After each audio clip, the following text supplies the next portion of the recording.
Naiz irratian, bigarren kafea.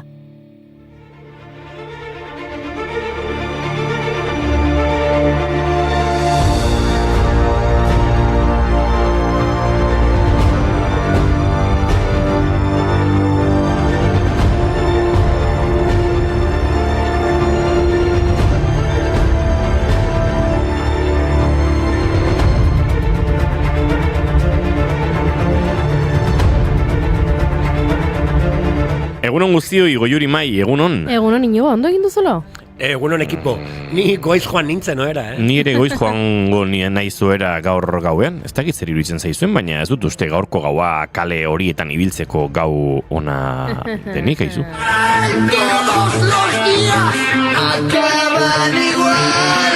Esta noche no es para andar por esas calles.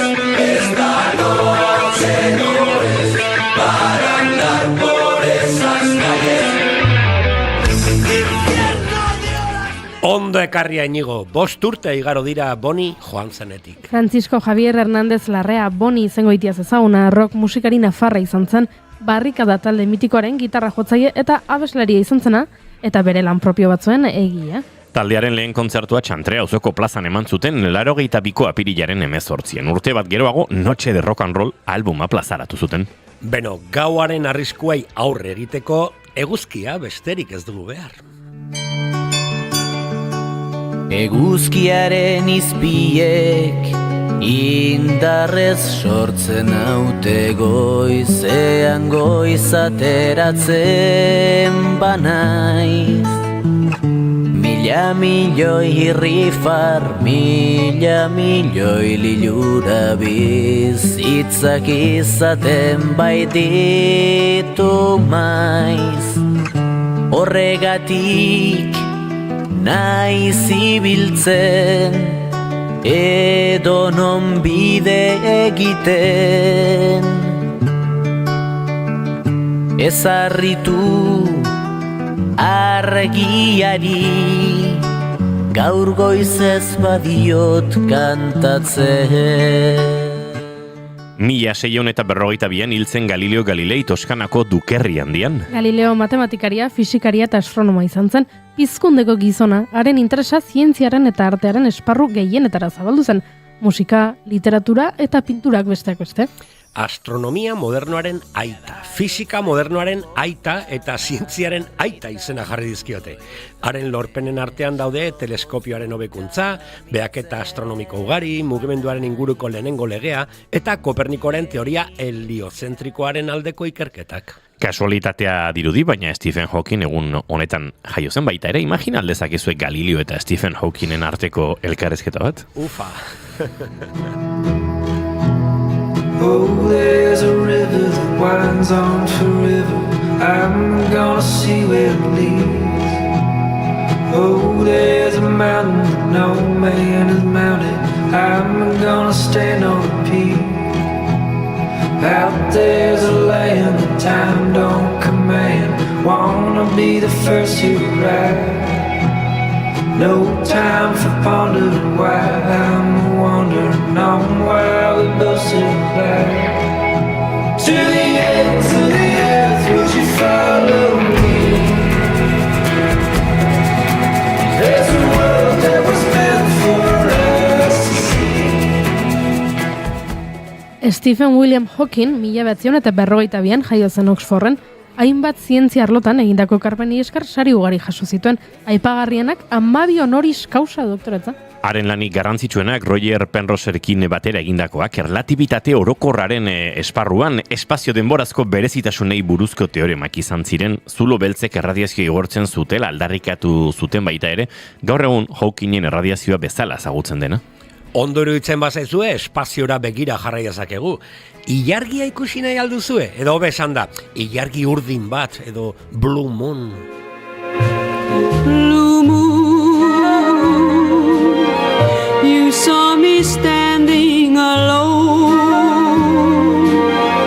without a dream in my heart, without a love of my own. 'Blue moon,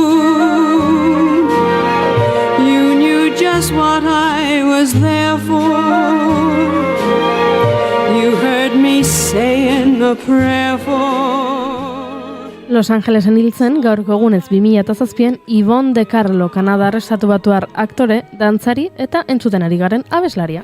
40ko hamarkada eta 50ko hamarkadako Hollywoodeko filmetan antzesteagatik ospetsu egin zen. Eta batez ere The Monster telesailan Lily Monster pertsonaia antzesteagatik. Ba, jarrai ezagun Galileoren teleskopiotik begira. Zeruko izar handinetako bat datorrelako Elvis Presley. Elvis Aaron Presley 1935an jaio zen Tupelon, Mississippin. Historiako musikaririk garrantzitsuenetakotzat hartzen da Presley eta hainbat musikarirentzako inspirazioa izan da. Two for the show, three to get ready. Now go, cat, go, but don't you step on my blue suede shoe. Well, you can do anything but take over my blue suede shoe. Well, you can knock me down, step in my face. Ez alduzue uste pertsona batzuek galaxiak sortzeko gai direla? Galaxiak sortzeko gai, ez dut ulertzen mai. Uste dut bakidala nola doan hau, Inigo, ezaltzen nuke esango Gerediaga elkartea galaxia bat dela? Bai, igual, bai, izugarrizko galaxia kulturala. Ba horixe, 1937ko gaurko egunez jaio zen Carmen Miranda Zubieta, Gerediaga elkarteko sortzailetako bat. Carmen Miranda kulturekiltzaile aparta izan zen. Leopoldo Zugasa senarrarekin batera zenbait kulturekimen bultzatu zituen. Besteak beste, Gerediaga elkartea, Durangoko Kurtziaga ikastola eta Labaiburu fundazioa. Esan ezetz esan baina berriz egingo nuke. Inoiz egin dudan bidai luzena, itxaso gorriko olatuetan, ibili naiz ibili ego haizetan, kasko bat buruan eta bionetan. Erori naiz erori burua ustetan, erantzunik gabeko barne bidaietan, baina gaur utziko ditut mamu ilunak, piztu dezagun benetan gu geu garena.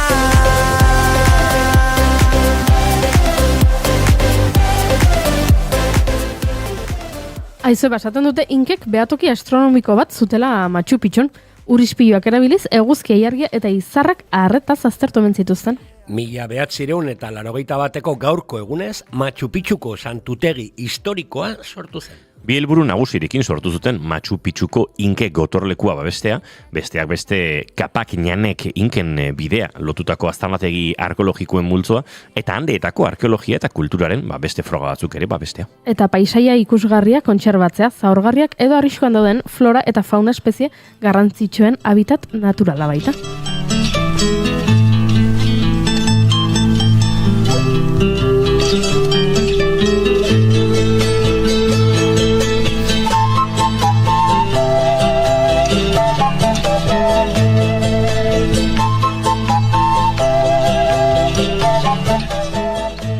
Aber, eta zein da gaurko gonbidatuen konstelazioa?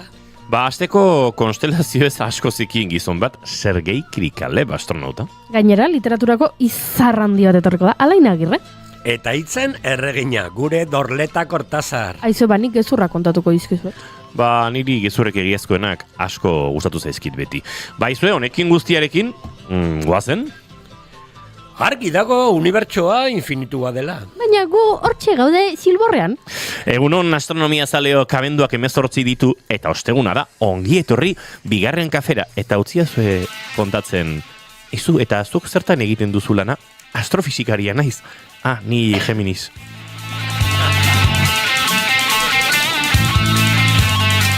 Hau benetazko historia bada,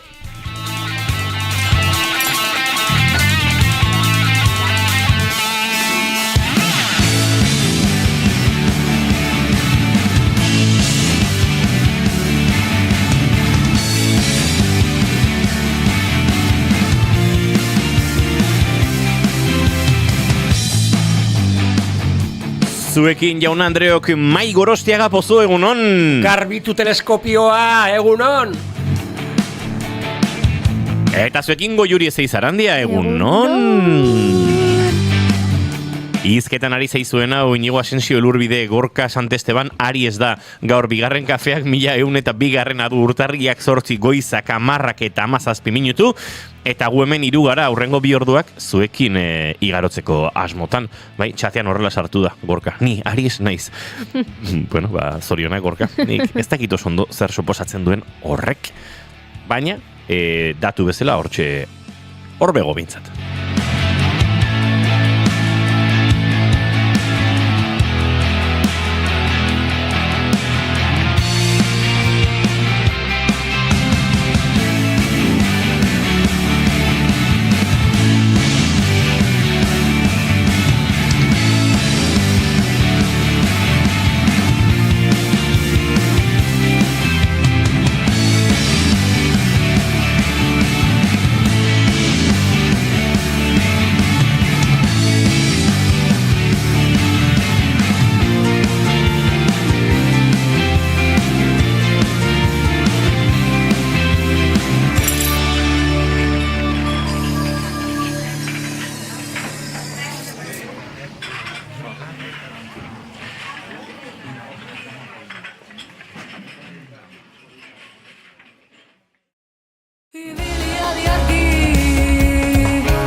Entzuleo, goizeko 10:19 minutu eta gure maitemetroa hautsi egin da oraintxe. Gure maitemetroa dago gainezka. Zegorkak idatzi digu, nire super maite dut bat daukat. Maite ditut laguntzen ari zaizkidan lagunak, nire ametsa betetzen laguntzen ari direnak, bai, pixua, etxeko kontuak, une oro aholkuak emanez, bai, prest daude laguntzeko urrengo astean, nire ametsa beteko da, nire etxean, nire espazioa. Jogo naiz kontatzen, Goiuri, zu izango zea, lehena enteratzen. Eskerrik asko. Baina kontuz lurrera izuri gabe, ez duinak zerren. Egunon gaztiak diote hemendik txatean, egunon, zer moduz, a ber, gauzat esango dizuet, nik Mairen eta Goiuriren ahotsa aztertu beharko banu eta pixkate ahots metroan jarri, ni ondo eta zuek esango nuke. Ze Mai eta Goiuri oraindik osasun borrokan dabiltza, osasunarekin borrokan dabiltza. Sano nao, baina egia da pixka hartuta da. Hoi da txarrakenduta ondo esatea bezala, Hori da. Ni nao oso ondo nao, ez da gaizki, oso ondo nao. Ni nago oso ondo, baina bi erdi gaixo zinguratu. Baina, ber, begira zeirriparra ekarrieta, ez dira zu ezer esan. Hori ze begira da polita eta izdiratu daukat, eta ez duzu ezer esan. Igual beti fijatzen gara horta. Barkatu Maie. Hobeto jarri zeit, ahotsa eta guztia. Barkatu Maie, baina zure begiek ere badute pixkat zure ahotsaren isla, Emozionatutan alako. Bueno, ni emozionatu naiz Gorkaren mezuarekin, ez dizuet ukatuko, ze gauzak, baina, oso polita iruditu zait. Joño, eharra dantza diote mendik, egia esan gaur dantza egin dugu oso sendo, Akaso ahotsa konpentsatzeko hemen Goiuri eta Mai topera saiatu dira eta horrek berera egin izan du. Goiuriren poseak lo más. Diba bat naiz. Goiuri eske da la leche, Beyoncé. Euskal Beyoncé, falta zen hor, Euskal Beyoncé, ze Beyoncé da. Zuzara, Euskal Beyoncé. Hori, bueno, Andoni Mutiloak zuten du bera dela, Euskal Beyoncé. Andoni Mutiloak omen esan zigun, baiet, onartzen zuela elkarbanatzea tronua. Hori egia da. Mutiloa, katxarro!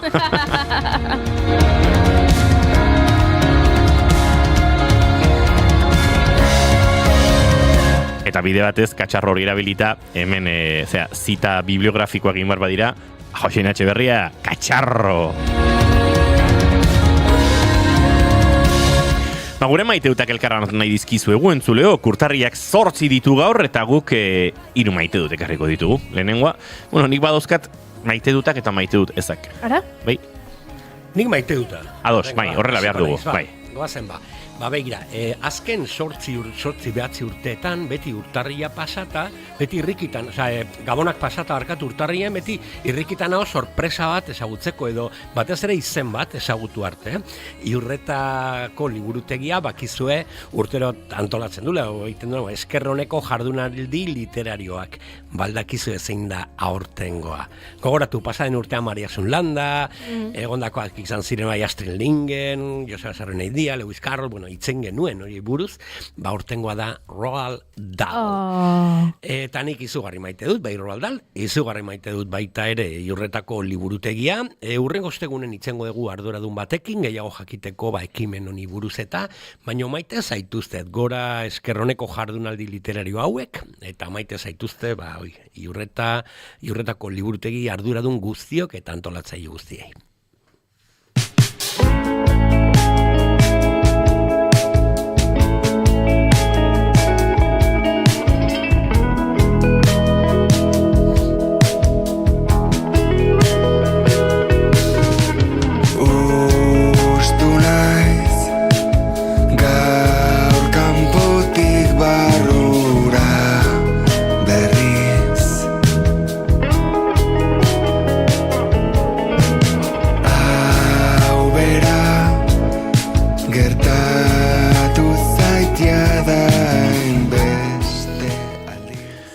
Goiorita zure maite duta? Ba, nere maite duta da horrela goizen esnatu, mugikorra hartu eta irakurtzen duzunean albiste bat, burua hankazgora jartzen dizuna. Bat harritu egiten zaituena. Eta horixe gertatu zaitu gaur goizean, ikusi dudanean, Donald Trump orain ezkertiarra dela. Donald Trump ezkertiarra da. Bueno. Marxista. Claro, eskarrituta nauka Trump igual da gehiago honek. Anarkosindikalista. Zer ikusten dut Trump joan dela azkeneko hilabetetan eskubiruntz, pixkanaka, horrela kriston buelta mandola eta orain galduta dagoela. Hombre, orain agertuko dira neoliberalak hemen esaten, karo, eske muturrak elkarrikutzen dute, eta horrelako esaldiak. Kontua da, Trumpek esan duela, zein da Amerikarra, ez? Pelikuletan hainbeste agertzen den The American Dream. Hori. Txalet bat. Horixe. Bai? Etxe bat. Bai, horixe da. Bai, horra visualizatu dut, bai, ondo. Familia bat eta etxe bat. Ondo irudikatu duzu, bai. Ados. Eta orduan, Trumpek esan du, Bidenen eta aurreko administrazioaren akatzen ondorioz, Amerikar askok, Amerikarrak esaten du baina estatu batu ari da, estatu batu askok ezin dutela etxea erosi. Eta orduan zerbait egin behar dela horrekin. Ojo, etxebizitzaren auzia hor lehen lerroan. Eta orduan esan du, debekatu egingo diela enpresa handiei etxeak erostea. Beak esan du, single family homes, etxeak erostea, ze bere hitzetan etxeak izan behar dute herritarrentzako eta ez korporazio handientzako.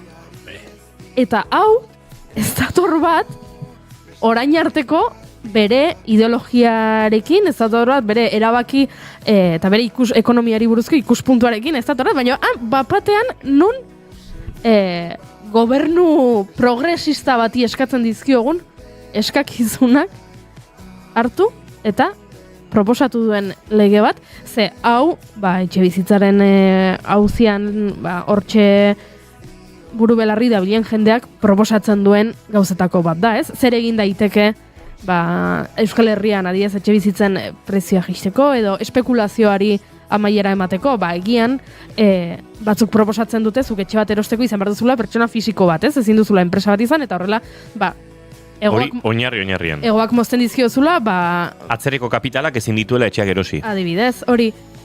Eta baino, hori esaten duzu, eta zera bat, extremista bat, edo. Radikala zara inigo. Azken finean, etxe txuria, babes ofizialeko etxea da, ez?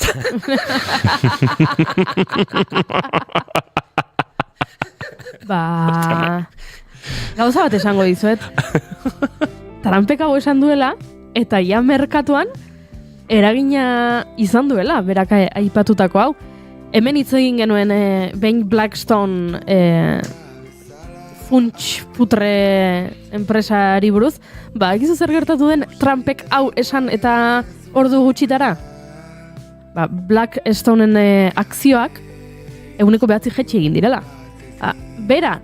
Trump ari da orain, berak betidanik sustatu duen ereduaren aurka egiten.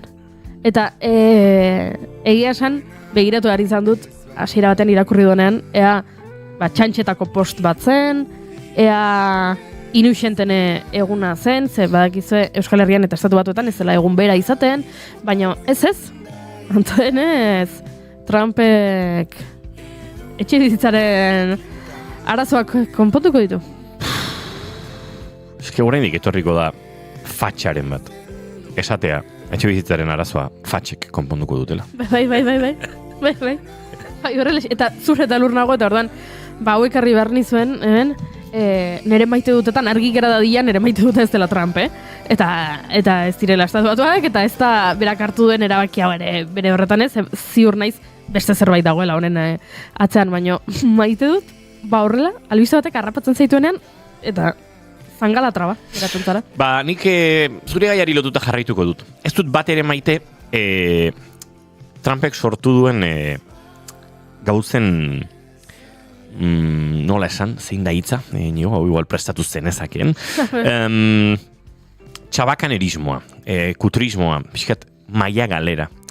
Eta ez da kasu honetan Trump izan zuzenean, baina Trumpen estatu idazkari den Marco Rubio agertu da, duela ordu batzuk, atzo, ez dakit estatu batuetan atzo gaur ja pixkan nastu egiten ditut, esaten plan bat dutela Venezuelarentzat. 3 pausoko plan bat. Eta aurkeztu dituzte 3 planak, edo plan horren 3 pausoak, ez dakit, lehen hezkuntzako 5. mailan ekosistemak zenbat arlo edo zenbat geruza dituzten azaltzen duen ume batek bezalaxe. Larriena ez da, hau. Niri gustatzen zait goizetan kafea hartzea hemendik kanpo. Eta pixkat lanean hastea taberna batean. Da badaude hemen Tolosan gure estudiotik oso gertu, 50 metrotara, goizeko 8 irikita dauden hainbat leku. Eta antxe, 2 telebistak ate zituzten. Eta ikusi dut nola ari ziren infografiaz eta osatzen, hau taldelan abalitz bezala, zure 13 urteko, 11 urteko ikaskideak osatu ditu 3 parrafotxo, Venezuela konpontzeko sistemari buruz, eta badator bestea marrazkitxo batzukin hori osatzera, inteligentzia artifizialari eskatuko dizkio gaur egun ziurrenik. Horren inguruko tertuliak, txosten sendorik ez dagoen plan baten inguruan, 3 orduko analisia egiteko preste egongo dira batzuk. Venezuela. Lehenengo, oreka. Ondoren, garapen ekonomiko. Ondoren, demokrazia. Eskerrik asko. Pixkatu horrela ez, eta joder, uste dut ez dela gehiegi eskatzea horrelako garai azaleko batzuetan analisi kritiko minimo bat izatea. Eta iruditu zait, herrialde batean eraso militar bategin 100 gora zibil akatu eta bere presidentea baitu duen herrialde batetan, agertu eta horrelako plan bat dutela azaldu, eta bapatean foko guztia egotea dagoeneko berreskuratze plan horretan, Afganistanen edo Iraken edo bestein bat tokitan dagoeneko ikusi ez bagenu bezala, ez zegoela planik, iruditu zen nahiko arduragabeak kazetaritza ikuspegi batetik. Baina, maite duta ere elkarbanatu nahi nuen, eta maite dut, azken ordu hauetan ikusi ditu dela, batzuk Euskal Herritarrak gainera, baina orokorrean Venezuelan bizi diren pertsonak izan Maduroren jarraitzaile edo izan opositore esaten, ez dela inondik inora ados gertatu denarekin eta Estatu Batuek egin dutenarekin. Eta pentsatuko duzu, hau agerikoa da, ez da? Zein da sorpresa? Sorpresa da, ikusi ditu dela Espainiar estatuko lagunak kritikatzen Venezuelari buruz ari ginen, beraien ustez, espainolitoak, Venezuelaren ahotsa entzun gabe. Eta orduan elkarbanatzen Madrilen, Salamanca auzoan bizi diren Venezuelaren txorradak. Eta uste dut oso garrantzitsua dela ikustea Venezuelan bertan opositoreek ez dutela, opositoren gehiengoek ez dutela begionez ikusten Estatu Batuek egin duten hau. Eta orduan, zen maila intelektual eskaxarekin ari den inor ospatzen, Estatu Batuek 100 pertsona hil, 100 edo gehiago, hor kontuak ere agertzen ari dira pixkanaka, eta presidente bat baitu dutela.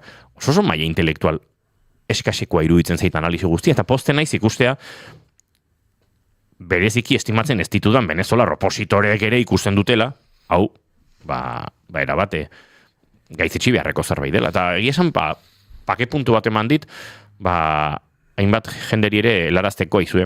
Zuen Salamanca auzoko lagun venezolarretatik aratago, badaude Venezuelan bizi diren venezolarrak, ezkertiarrak ez direnak ere, eta gu bezala pentsatzen dutenak hau astakiri bat izan dela.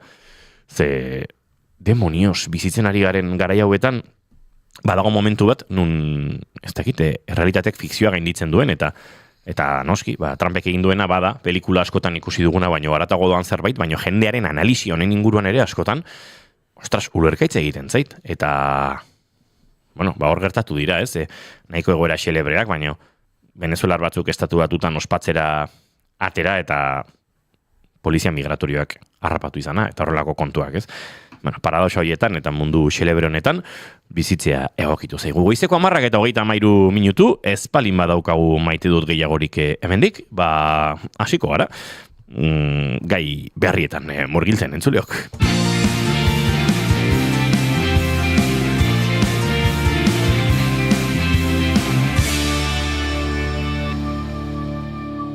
Bigarrenak ez direlako beti okerragoak, bigarren kafea. Aizue, irratiak badu bere xarma. Zer esango dizugu guk. Ez dago irratia bezalakorik. Ikerketek ere hala diote, era digital honetan irratiak mediorik fidagarriena izaten jarraitzen duela. Izan ere, hamarkada, ez entretenimendua bermatzeaz gain, informazioa eskuragarri jarri dute. Irratigintza egiten duten eta dugun kazetariek. Beti egia erdigunean jarrita. Baina hala izan da, beti egia egonda erdigunean. Nire esker beroenak parekorik ez dekien eroiei bezarkada ez du bat indarretak hemenez altxatzen lautenei aterpe direnei Abesti hau nahi datziet eskaini. Denok ezagutzen dugu munduen gerraren afera. Gezur handi bat irrati bidez kontatua. 1938ko urriaren 30ean, CBS-kateko Mercury Theater on the Air saioan, Herbert George Wellsen munduen gerra novelan oinarritutako irrati novela eskaini zuten Orson Welles zuzendari eta esatari zela. Bertan, adierazi zutenez, estralurtarrak New Jerseyko parke batean lurreratu berri ziren. Berez, albistegia fikziozkoa zen, ordubeteko irratsaioaren zati bat baino ez. Baina irratsaioaren hasiera entzunen zuten askok egiatzat jo zituzten esandakoak. Ziur aski, Wellsen proposamena oso berritzailea eta ezustekoa zelako garai hartako irratian. Broadcasting System and its affiliated stations present Orson Welles and the Mercury Theater on the Air in The War of the Worlds by H.G. Wells.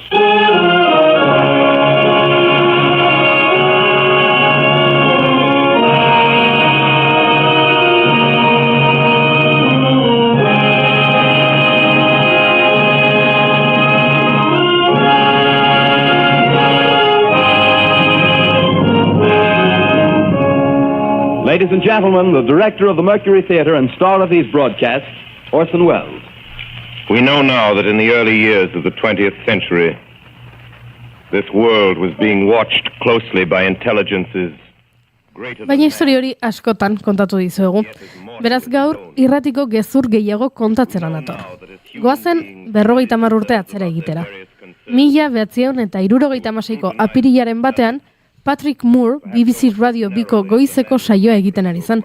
Gertatzear zegoen fenomeno astronomiko bitxi bati buruz hitz egiten. Azaldu zuenez, goiz hartako 9 eta 47an, Jupiter eta Pluton lurrarekin lerrokatuko ziren eta gravitate efektua eragingo zuten. Planeta osoan nabarituko zena. Moore garai hartako Ingalaterrako astronomorik ezagunena zen eta berak azaldu zuenaren arabera, une horretan, 9:47 salto egiten zutenek, gravitate ezaren sentsazio labur, baina esanguratsu bat nabarituko zuten. Eta zer gertatu zen? Zeu gertatu zela? Jendeak salto egin zuen, bai ala ez? Bai. Ba, noski, jendeak salto egin zuen, eta ondoren zer gertatu zen? Ba, 9 eta 47 bi biziko lineak kolapsatu egin zirela. Entzuleak deika eta deika hasi zirela, gravitatearen murrizketa sentitu zutela kontatuz. Baina dena gezurra zen. Esan zuten, emakume batek deitu zuela, kontatzeko beste 11 lagunekin zegoela, egongela batean, eta ulkiak flotatzen ari zirela. Batetik hamarrera, zenbateko sinesgaitza iruditzen zaizue. Zuk irratia pizten duzu, eta hor daukazu zientzialari ospetsu bat esanez, badela Jupiter eta Plutonen kontu batengatik flotatu egingo dugula 9:47 sinesten duzue? Gaur egun ez, baina irratiak garai horretan zuen sinesgarritasuna hainbestekoa zen. Eta nork esan zuen. Eta nork esan zuen hori da, ez da edo zeinek, hau da pertsona, zientzialaria, astronomoa, beste irratsaio askotan parte hartutakoa egiak kontatzen noski, hori gertatu zen jendeak sinestu egin zuela. Hori zen helburua, txantxa bat zen, gerora esan zuten txantxa zela, baina jendeak sinestu egin zuen, eta niri bitxia iruditzen zait, nola ez dakit sugestioagatik den, edo gezurra kontatzeko grinarengatik, edo zerbaiten parte sentitzagatik agian jendeak esaten duen baietz, beraiek sentitu zutela, eta flotatu zutela, eta gravitate ezan abaritu zutela, bitxia da. Batetik hamarrera, gaur egun sinesgaitza iruditzen bazaizue hori, urrengoa, ea zer iruditzen zaizuen.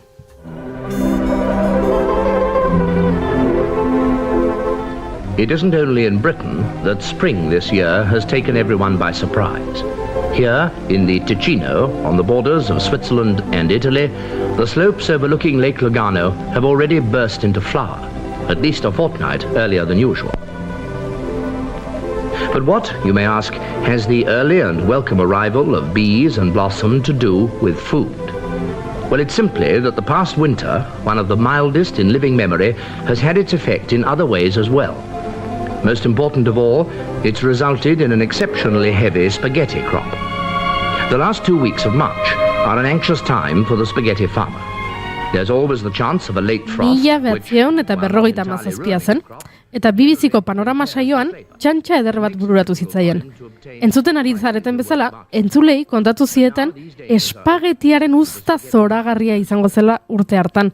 Espageti zuaitzak oso oparoak zirelako. Ez dakit eguraldiaren gatik, edo ez dakit zeren ondorioz, baina urte hartan sekulako espageti uzta izango genuela. Gezurra hau kontatzeko, 3 minutuko albiste bat osatu zuten. Bertan, Suitzako hegoaldeko Ticino kantoian, negu pasa arin baten ondoren, espageti uzta biltzen agertzen zen familia bat. Espageti biltze jaialdi tradizionalaz ere hitz egin zuten, eta baita espagetien luzera perfektua garatzeko beharrezkoak ziren elementoi buruzko eztabaida sortu ere.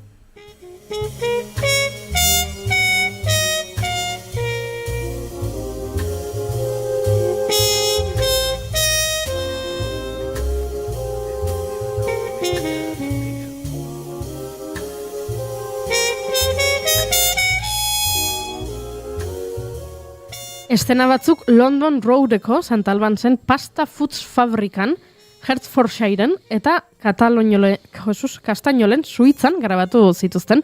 Nondik jaio zen ideia hau?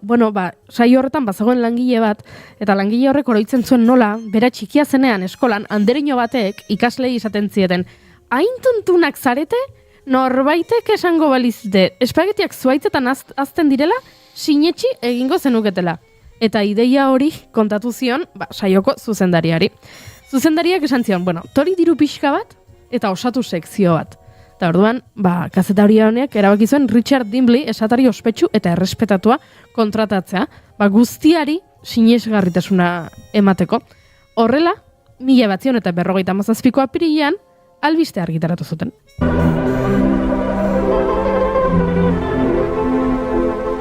It isn't only in Britain that spring this year has taken everyone by surprise. Here, in the Ticino, on the borders of Switzerland and Italy, the slopes overlooking Lake Lugano have already burst into flower, at least a fortnight earlier than usual. But what, you may ask, has the early and welcome arrival of bees and blossoms... Esaten dutenez, 100 lagunek deitu zuten hurrengo egunean. Batzuk historiaren benekotasuna zalantzan jartzeko, baina beste batzuk informazio gehiago eskatzeko espagetien hazkuntzari buruz eta bakoitzak bere etxean beraien zuhaitzak nola landatzeari buruz. Kontuan hartu behar da, hau 50 hamarkada zela, eta garai hartan Ingalaterran espagetiak ez zirela oso ohikoak, ez zirela ezagunak, eta berez, jendeak ere etzekiela oso ondo, espagetiak nondik zetozen, zetzen jaki ezagun bat, ez dakit orain esango balidaten hiri Japoniako fruitu berezi bat, nondik datorren, ez dakit patata bezala ateratzen den, edo sagarrak bezala zuaitzetik, antzeko parezido espagetiekin. Of the vast spaghetti plantations in the Po Valley. For the Swiss, however, it tends to be more of a family affair. Gustatu zaizu albiste hau? Bai? Eta ordaindu duzu irratsaio hau entzuteko tasa? Ze tasa? Irratiko tasa? Duzu ordaindu irratsaio hau entzuteko tasa? Ez? Nola? Baina... entzule piratak gara, baina gu egiten ari gara, guk entzun, baina, entzun ere bai, baina... Orduan txatean, ordaindu duzue gaurko bigarren kafea entzuteko tasa? Ze, entzun ondo, tasa ordaindu egin, berda?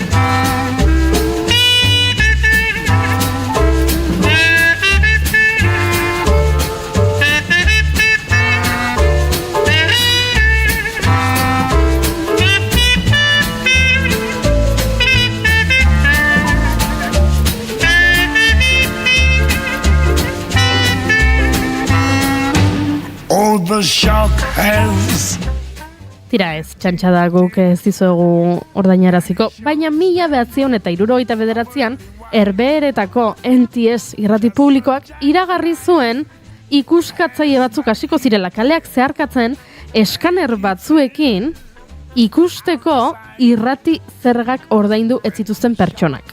Omen zuten azken puntako teknologia eta kaleetan zehar, eskaner horrekin jakingo zutela zeinek ordaintzen zuen tasa eta zeinek ez, eta egia da esaten dutenez jende asko entzuten zuela modu piratan edo ordaindu gabe, eta orduan jendea beldurtu egin zen. Eta orduan kontatu zuten zer egin behartzen baita detektatua izatea saiesteko. Eta esan zuten modu bakarra zela bakoitzaren irratia aluminiozko paperean biltzea. Eta irratia aluminiozko paperean bildu ezkero, ikuskatzaile horiek ezin zutela detektatu eda irrati tasa ordaindu zenuen ala ez. Eta badakizu ze gertatu zen? Hurrengo egunean, supermerkatu guztietan aluminiozko papera agortu egin zela. Pandemian...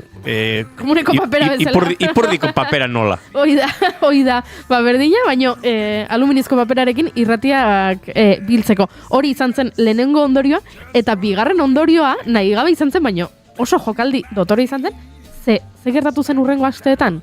Jendea hasi zela irrati tasa ordaintzen. Txantxetan esan zuten, ez zegoen ikuskatzailerik, noski ez dago horrelako teknologiarik, kaletik ikuskatzaile batek ezin du eskaner batekin jakin zuk tasa hori ordaindu duzun ala ez, baina jendeari hainbesteko beldurra sartu zioten, jendea tasa ordaintzen hasi zela. Oso bitxia iruditu zait eta baita ere pixka bat maltzurra, jendearen beldurrarekin jolastu zutelako Herbeheretako NTS irrati publikoko lankidek. Oh, the line forms on the right, dears. Now that Mackie's back in town. Take it, Satch.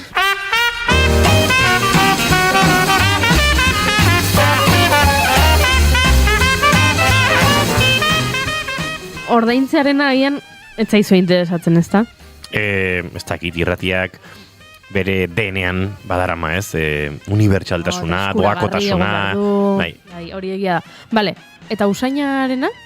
Noizbait pentsatu duzu, irrati guinen bidez, usaia, kontu hori bai, ez da? Noiz aipatu izan dugu, agian gonbidatu batek ekarri digunean pastel zati bat, edo gure artean ere, maik ekartzen balin badu horrela bere jaki berezi horietakoa, batzutan aipatzen dugu, entzule, ezin duzuen abaritu baino ze usai goxea daukan honek, bueno, antza denez egon dira saiakerak, aizu.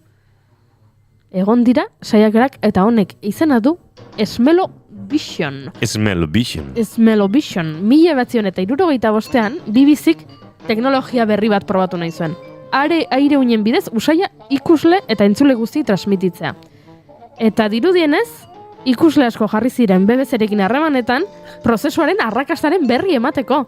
Hau da, kontatu zuten, beraiek, gaurtik aurrera, baietz, irratia usaindu daitekeela, garatu dugula Smell-O-Vision izeneko teknologia, eta han non hasten den jendea deika irratira esateko, nabaritzen dute, bai, orain nire etxean, kafe usaia dago.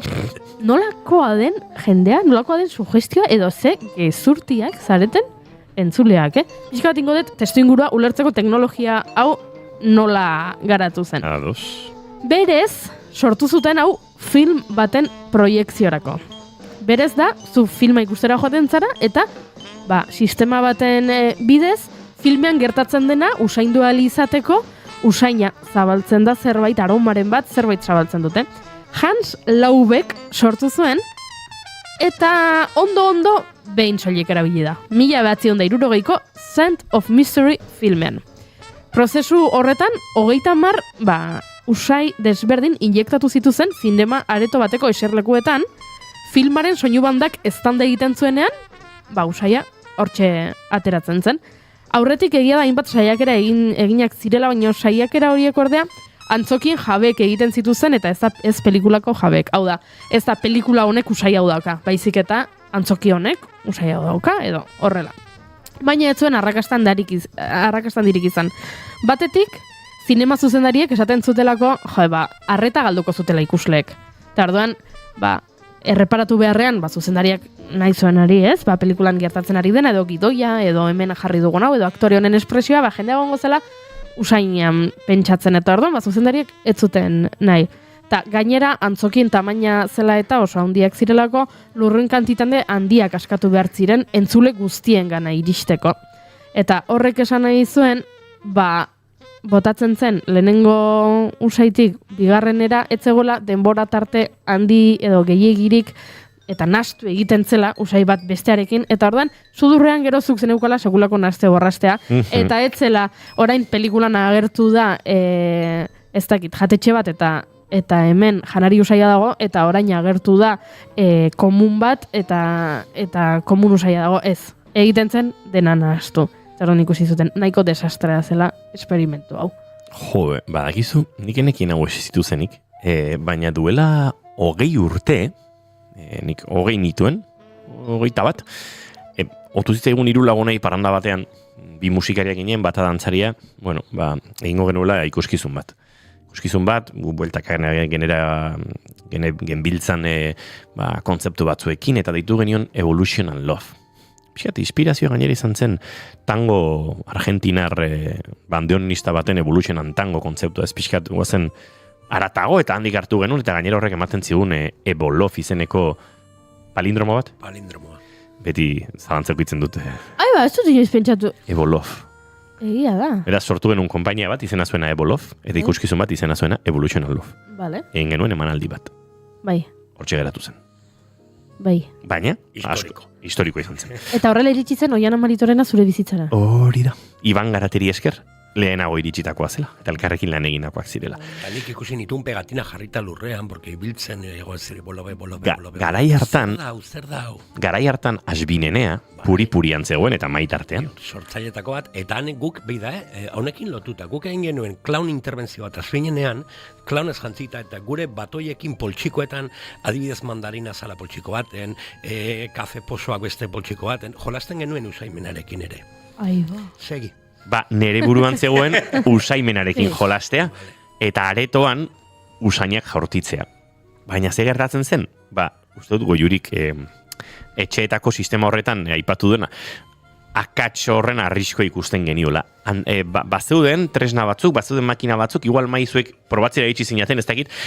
Kontua da, igual areto txikiago batean, esentziekin edo beste modu batera lortu daitekela, baino areto handiago batean, eta guk Leidor Antzokien egin nahi genuen, iaia 9 eserleku zituen areto batean, jendea vomitoka jartzeko arriskua ere bagenuela. Horixe, esaten zuten 60 hamarkadan gertatuko zela.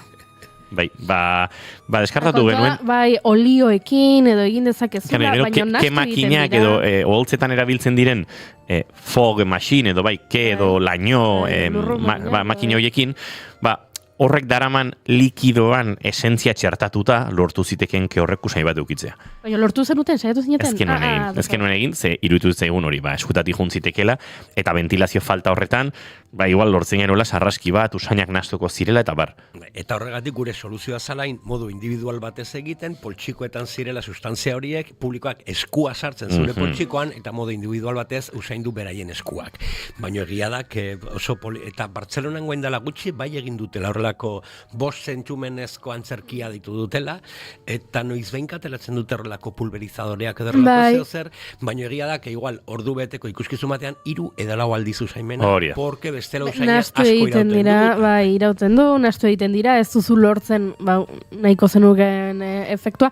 Esaten dute, Walt Disneyk berak fantasia filma egin zuenean, txertatu nahi zuela, eta pelikulak izatea usaia, eta orduan gero ez dakitze teknologiarekin lortzea, baina oso garesti omen zen, eta orduan baztertu egin zuen. Orduan, Walt Disneyk egin izan balu, agian mainstreamagoa izango zen hau, edo agian ohitu egingo gineke, baina etzen egin. Kontua da, handik urte batzutara, irratitik BBC-k esan zuela, beraiek lortu zutela, eta irrati ginen bidez, etxeetara iritsiko zela usaia. Eta jendeak deitu zuela, zentralitara esateko baietz ze arrakastatxoa egin duzuen saiakera nik orain nere etxean usaitzen dut zuk kontatzen didazuna. Zergatik gertatuko ote da hori? Jendeak izan nahi duelako lehenengoa teknologia hori probatzen, edo gezurtiak direlako besterik gabe, edo benetan sugestionatuta iruditu zitzaielako usaitzen ari zirela. Uste eta respetu egoela, porque garai batean irratiak esan du, eta hori egia zan, telebistak esan du beste garai baten, eta egia zan, gaur egun interneten ikusi dut, eta egia da. Osea, da, como ez dakit, segun iturria zein den, sinesten dugu. Hori egia da, eta irratiak aipatu dugun bezala, beti izan du sinesagarritasun puntu areagotu batez, eta gaur egun internetekin, eta egiten diren ikerketetan, fidagarriena irratia dela esaten dute, inkestak erantzuten dituzen, pertsona askok eta askok, baina ikusi duzuen bezala, gezur pila bat esan dira, irratiaren historian. Gezur hauek maliziarik gabekoak izan dira, beti txantxetan, jolasteko, entzuleekin, sortzeko, nolabaiteko, harreman polita eta divertigarria, eta izue, nik ekarri nahi nizkizuen gezurra hauek, agian beste egun batean telebistako gezurra kontatuko dizkizuet, bat botako dizuet, 72an Suediako telebista kate nazionalak, esan zuen, bazetorrela koloreko telebista, ez? Lehen zuri beltzezkoa zela, eta koloreko telebista bazetorrela. Eta orduan, zuk ere zure etxean koloreko telebistan nahi balin bazenuen, telebistari jarri behartzen niola panti bat, media bat, nailonezko media bat jarri, eta orduan gezurretazko fisikari bat joan zen azaltzera zergatik nailonezkoak izateak horrek sortzen duen elektromagnetikoki zerbait, eta orduan kolorea aldatzea lortzen zen, eta antza denez orduan ere jendeak erosi zituen nailonezko mediak, eta hala ere ez zuten lortu telebista koloretan jartzea, eta zuri beltzen ikusten jarraitu behar izan zuten, baina horrelakoak beste egun batean kontatuko dizkizuet, gaur nik geratu nahi nuen espagetiaren zuaitzarekin, gezurretazko ikuskatzaileekin irratiaren tasa ordaintzeko, munduen gerrarekin, eta usaimenaren kontu honekin. Beraz, ze ikasi dugu gaur? Ez fidatu beti guk esaten dugunaz. Batez ere goiurik esaten badu entzure. Ez txintua proba zaki. Igo musika eta horrela bukatuko dugu, azerretxe bingo naiz.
Goizeko 10:57 segituan estudio zentraletara joko dugu azken ordukoaren bila entzuleok, baina horren aurretik oraindik zuekin egongo gara mentxe.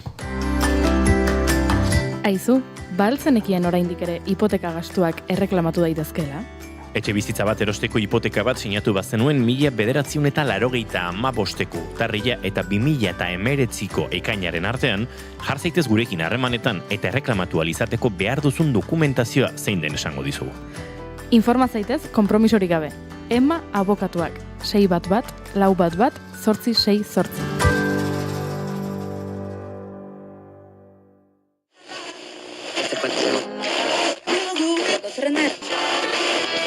Izara konturatzen, iaia, noiz datorren aldaketa, bateria batetik, organiko gotik, elektronikora pasatzen dira. Eguerditan irekitzen dugu musikariako mikrofonoa. Euskal musika eszenaren berritasunak ardatz. Kaixo, Fermin. Opa, kaixo. Aritzartola, Gabon. Kaixo, Gabon. Bide Hernando Muñoz, Inigo Etxarresistiaga. Gabon. Gabon. Gabon. Aurkezpen berezirik ez du behar, baina aurkeztuko dugu Ruper Ordorika. Hemen daukagu gurekin. Gabon, Ruper, zer moduz? Ondo, eskerrik asko. Josuna Erakistain eguerdion. Kaixo, eguerdion. Zer moduz zaude? Osondo? Bai. Egualdi honekin, eta kantu berri ateratzen, eta... Bai, ez da. Zera ondo. Anari Alberdi Santesteban, azkoitiarra, eta hemen daukaguna. Kaixo, Anari, zer moduz? Kaixo, ondo. Eta gauero, 10:00 aurrera, musikarien lanei behar duten tartea eskaintzen diegu. Musikaria, egunero, eguerdiko 12:00 eta gaueko 10:00. Naiz irratia. Entzuleok segunduak eguerdiko 11:00 eta bagoaz Bilboko estudiotara, azken ordukoaren bila, Itxaso Leon lankidea, antxe dugu eta Itxaso egunon. Kaixo egunon, azken orduko honen baitan kontatu behar dugu Robert Grenier arkeologoa hil dela, alegia San Juan Baleontziaren berreskurapenerako funtsezkoa izan zen arkeologoa. Izan ere itsasontziaren ondoratzelekua Red Bein aurkitu eta aztertu zen bere zuzendaritzapean. Albistearen berri jakitean doluminak adierazi dituzte Albaola itsaskultur faktoriatik eta gogorekarri dute Trois Riviersen, Kanadan jaiotako arkeologo honek ibilbide profesional luzea egin zuela urpeko kultura ondarearen bilaketa, ikerketa eta babes. Europan, Amerikan eta Artikoan egindako indusketetan hartu zuen parte eta 1983 eta 2008 artean John Franklinen ontziak bilatzeko hainbat espedizio zuzendu zituen. Parks Kanadako urpeko arkeologia zerbitzuko burua izan zen eta UNESCO ICOMOS erakundeko urpeko kultura ondarearen babeserako batzorde zientifikoko presidentea. Bere lana hainbat sari garrantzitsurekin aitortu zuten. 2004an Kanadako ordenako ofizial izendatu zuten eta 2010an Grand Diplom izendapena jaso zuen Laval Unibertsitatean. Eta nazioartetik bestelako albiste bat, Gustavo Petro Kolonbiako presidenteak eta Donald Trump Ameriketako Estatu Batuetako presidenteak asteazken honetan egindako telefono deiak bi herrialdeen arteko tentsio diplomatikoak murriztu dituela esan liteke. Kolonbiako eta Ameriketako Estatu Batuetako gobernuek elkarrizketaren tonu konstruktiboa nabarmendu dute. Yo tenía ahí mi inquietud, me demoré en llegar aquí porque solo antes de llegar aquí se terminó la llamada, eso duró como 1 hora o más. Me dejó hablar, entonces yo traté de no hablar tanto, pero me quedé para arriba. Ordu betez luzatu zen elkarrizketa eta momentuz behintzat ahozko gorakada bati amaiera eman zion, izan ere Trumpek adierazi zuen ondo iruditzen zitzaiola Kolonbian Maduroren harrapaketarekin amaitu zen operazioaren antzekoa egitea. Colombia is very sick too, run by a sick man who likes making cocaine and selling it to the United States, and he's not going to be doing it very long, let me tell you. What does that mean? He's not going to be doing it very long? He's not doing it very long. He has cocaine mills and cocaine factories. He's not going to be doing it very long. So there will be an operation by the U.S. in It sounds good to me. Yeah. Trumpen mehatxuen ondoren subiranotasunaren defentsan ditutako manifestazio batean parte hartu zuen Petrok. Lehen kontaktu honen ostean, Trumpek iragarri du Petrorekin bilduko dela etxe zurian eta adierazi du ere ore handia izan zela Petro presidentearekin hitz egitea, hark deitu baitzion narkotrafikoarekin eta bi administrazioen arteko beste desadostasun batzuekin lotutako egoera azaltzeko. Eta hauexek dira azken ordu honetan bildu ditugun albisteak, 12etan eta hortik aurrera ere informazioaren ariaren bigarren edizio honetan izango dugu tartea hauen eta beste askoren berri emateko. Eskerrik asko Itxaso Leon, esan da bezala guerdiko 12etan, informazio gehiago naiz irratian, guk entzuleok aurrera egingo dugu eta Sobietar Batasunera begira jarriko gara.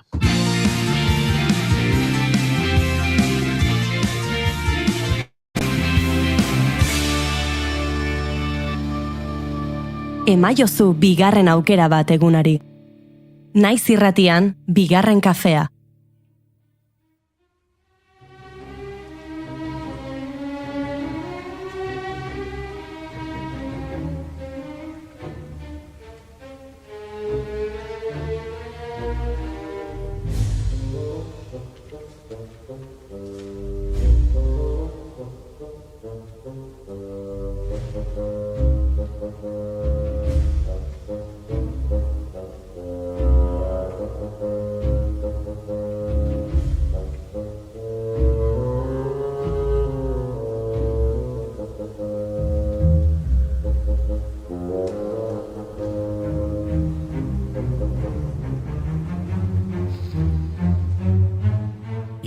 Egun espazioan abandonatuta.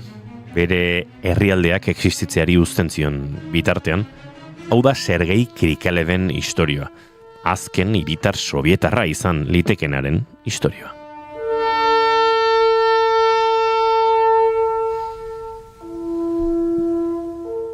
Mila 1981ko maiatzaren 18, Krikaleb Baikonurretik aireratzen da, Anatoli Artsebarski eta Helen Sharman Britaniarrarekin batera.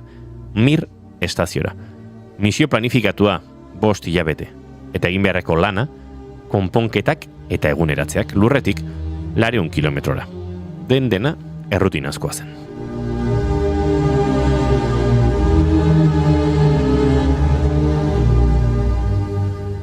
Baina espazioan flotatzen ari zela Sobietar Batasuna erortzen hasi zen.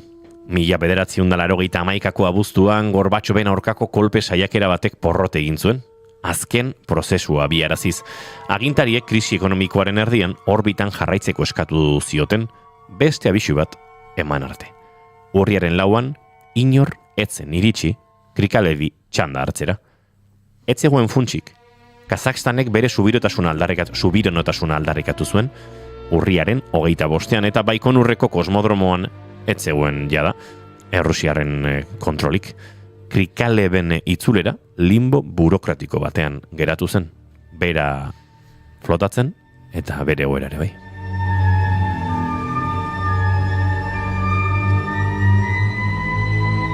Urte bera, 81 abenduaren 25 Gorbatxovek dimisio eman du. Igitaiaren eta mailuaren banderak Kremlinetik jaisten da. Sobietar Batasuna 15 naziotan zatikatzen da. Leningrado, Krikaleben jaioterriak San Petersburgo izena hartu zuen, eta Krikaleb bera hantxe geratu zen, lurra orbitatzen. Egunero, lurrari 17 bira emanez. Egoera katastrofikoa zen Mirren. Filtrazioak, itzalaldiak, hornidura urriak, Mosku estazioa nasari saltzen saiatu zen, eta, pentsa, Coca-Colarekin sinatu zuen, kosmonautak freskagarriak eraten agerzitezen diruaren truke. Inork etzekien nork zuzentzen zuen programa espaziala.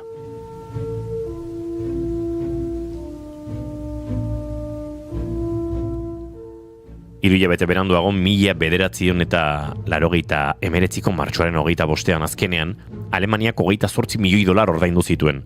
Krikalebek 311 egun eman zituen ondoa jota. Planeatutakoaren bikoitza baino gehiago. 5.000 bira eman zizkion lurrari.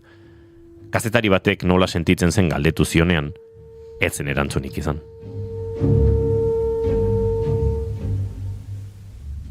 Eta horrela Krikaleb azken sovietar hiritar bezala pasatzen historiara. Gerora urte askotan Roscosmos espazio agentzia rusiararen misio tripulatuen zuzendari izan da. Dagoeneko erretiroa hartuta dago, baina oraindik osasunez eta gazte xamar, 77 urte ditu, konta dezake, Sobietar Batasunetik abiatu zela espaziora eta Errusian lurreratu. bere herria desagertu egin zela, bera espazioan flotatzen ari zen bitartean.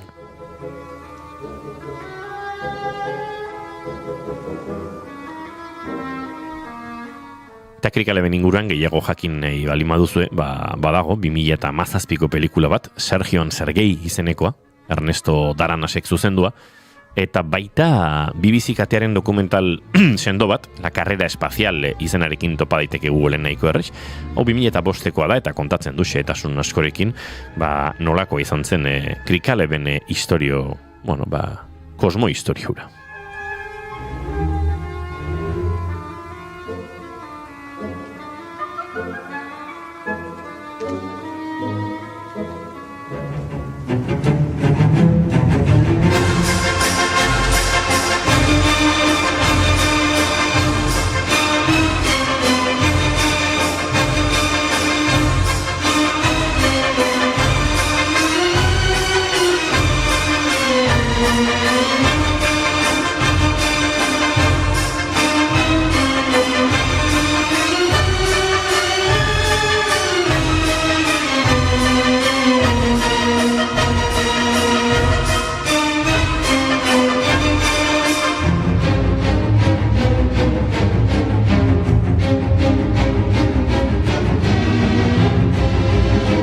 Eta garaiko musikari eta sortzaile ondienetako batari garantzuten, Sostakovich 10. sinfonia mi menorrean, eta Berliner Philharmonikek interpretatuta.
Goizeko 11 minutu entzuliok, bagoaz aurrera.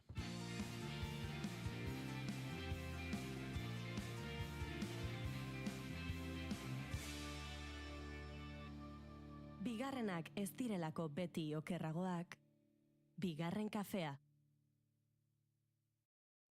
Naiz irratia entzuten ari zara. Bilbo aldea, 92.2. Gasteiz eta Arabako lautada, 91.5. Donostialdea, 93.8. Gernika, 96.7. Leitza, 95.1. Bortziriak, 103.1. Urola, 91.8.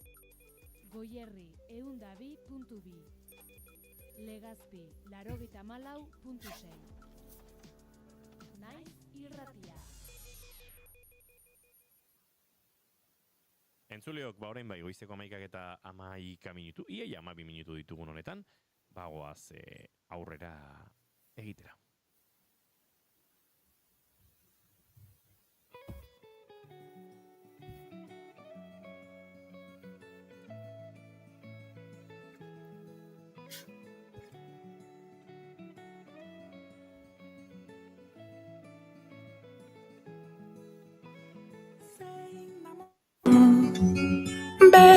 Mirada bat pizteko. Gaurko egunez, duela 10 urte, 2016ko urtarrilaren 8an, euskeraz bizi nahi dugulako ekimena abiatu zuten Donostiako Egia auzoan.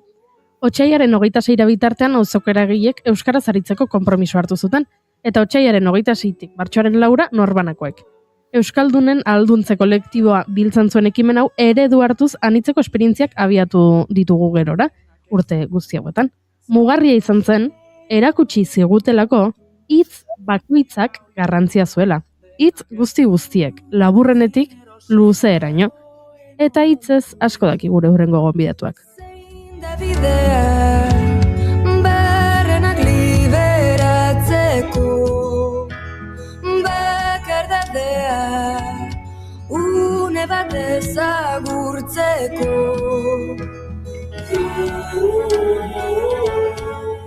nola hartu arnasa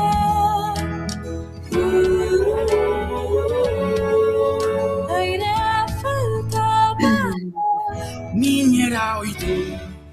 Esan dut, hitzen inguruan asko dakila gure hurrengo gonbidatuak, baina nola ez den bere lehenengo kafea, ez da bigarrena, ez da hirugarrena ere, ez naiz gehiegi luzatuko aurkezpenean. Ja, esateko, dagoeneko botako diot erronka txiki bat. Ze, prest dago, gurean Dorleta Kortazar, eta galdera bat egin behar diot. Zein den bere hitz gogokoena, baina ezin du berba hitza aipatu. Ze badakigu berba dela benetan, berak hainbeste maite duen hitz hori, baina nahi dut, berba alde batera utzi eta beste hitz bat aukeratu dezan. Egunon, Dorleta Kortazarrelkoz? Zuekin ez da inoiz jakiterik, Beti da sorpresaren bat. Beti sorpresak. Ikusten duzu. Bai. Hola, bote prontuan etorri zait sua. Oh. Sua. Bai. Oh. Baina zuak suntxitu egiten du eta zuk sortu egiten duzu. Niretzako sua da atxeden hartzeko leku bat, goxotasuna ematen duena, etxea. Eta amonaren magala, baserria guzti hori da niretzat sua, indarra, argitasuna. Begira, ze urrin gelditzen zaidan niri suntsitzearen kontzeptua, are gehiago, aurretik jarriko nuke gainera bizi berritzea, ez? Hautsetatik bizi berriak ateratzea, ongarria, noski bada, suntsitzaia ere bada sua, baina bueno, izan daiteke leo naizelako edo ez dakit, baina bai, sua etorri zait bigarren berba gogokoena bezala. Ba, nik jolasonekin jarraituta, Dorletak bere lehen parte hartze honetan aipatu den beste hitz bat aukeratuko dut. Eta da magala. Amona ere, bai, baina magala. Bai, zen magala bada oso amona ere.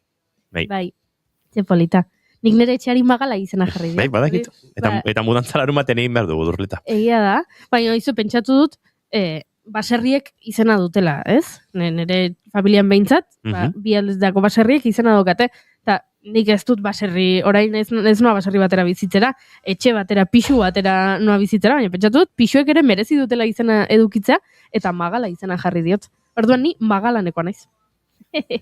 Goiuri magalanekoa. Magalenekoa. Hori, hemendik aurrera. Bueno, Dorletari... Piskat Maria Magdalena geratzen zaizasun. Ba, hori ez gustatzen, baina magala izanako du nire etxeak. Hori, egin behar genion lehenengo erronka, zela hitzak aukeratzearena, baina beste erronka askotan murgilduta ere ibili da Dorleta, eta ez dakit hitzak aukeratzea baino zailagoa ez ote den liburu bat aukeratzea hilabetero, emai? Ba, seguro que zailagoa dela, bai.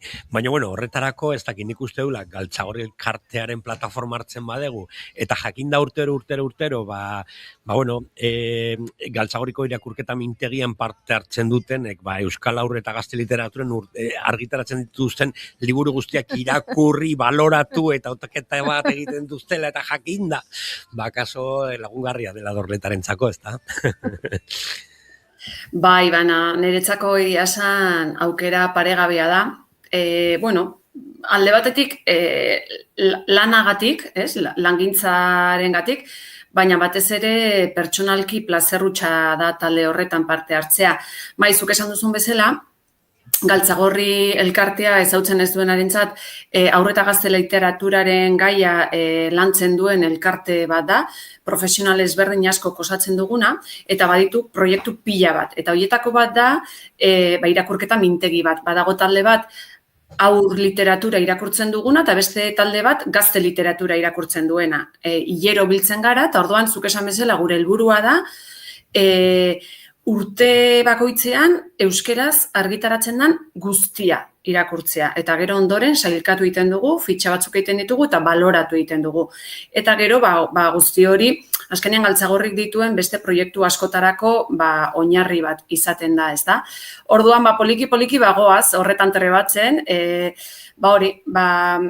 lehengo debekatuta dagoen, talde horretan debekatuta dagoen gauza badala, eta esatea gustatu zait edo etzai gustatu. Horrek ez du balio.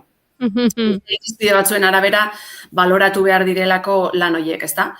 Eta orduan, bagoaz poliki-poliki begiak fintzen, zailtzen, eta niretzako, nire lanerako, baina esaten dizuen bezala pertsonalki ere oso interesgarria da ezagutzea zer publikatzen den euskeraz eta horren arabera lantzea.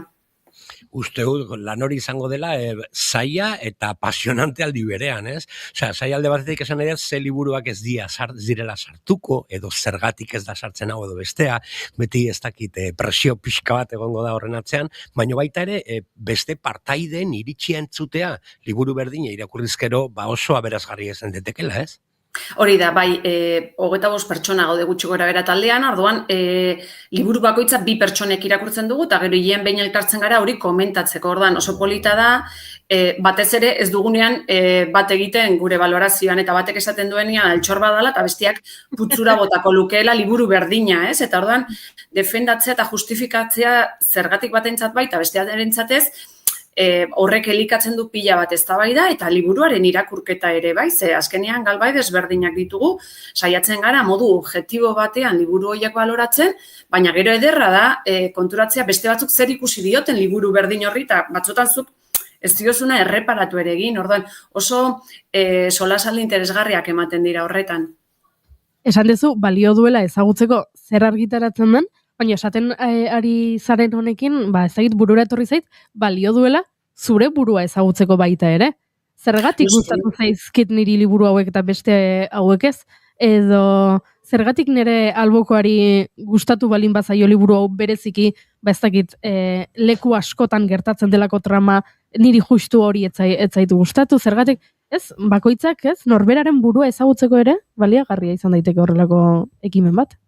Bai, azkenean hori da, ez da, liburu bat hartzen dugunean, barruan zerbait mugitzen digu horrek, ez da, ordan, hasieran esan dizu edana, gustatu zait gustatu horretaz aratago joan behar gara, ez da. Askotan gure eztabaidarik sakonena izaten da, liburu zain asko daude taldean, eta badaude liburu batzuk, azkar eta zea esan da, marketing hutsa direnak, marketing talde batek sortzen dituenak, ez da? Eta hoiek liburutegietan mailegatzen dira, gehien mailegatzen direnak dira, ez?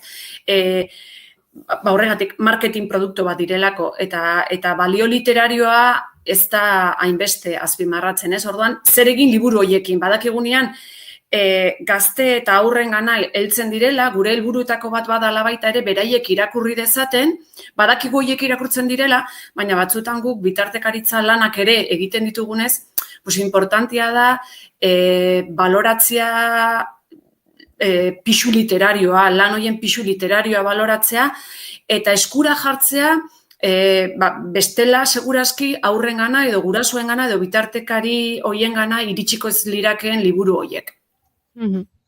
Bueno, eta aitortu behar dugu, aitzaki bat hartu dugula, zure gonbidatzeko gaur, eta hoxe da, azken egunetan argitaratu duzula zure sare sozialetan edo zure gomendioa, 20 liburuko gomendioa, 25 urtean irakurritakoak, edo gehien gustatu zaizkizuenak, eta izugarri polita iruditu zaigu bai zerrenda, eta bai aitzakia, zurekin berriro hitz egiteko dorleta.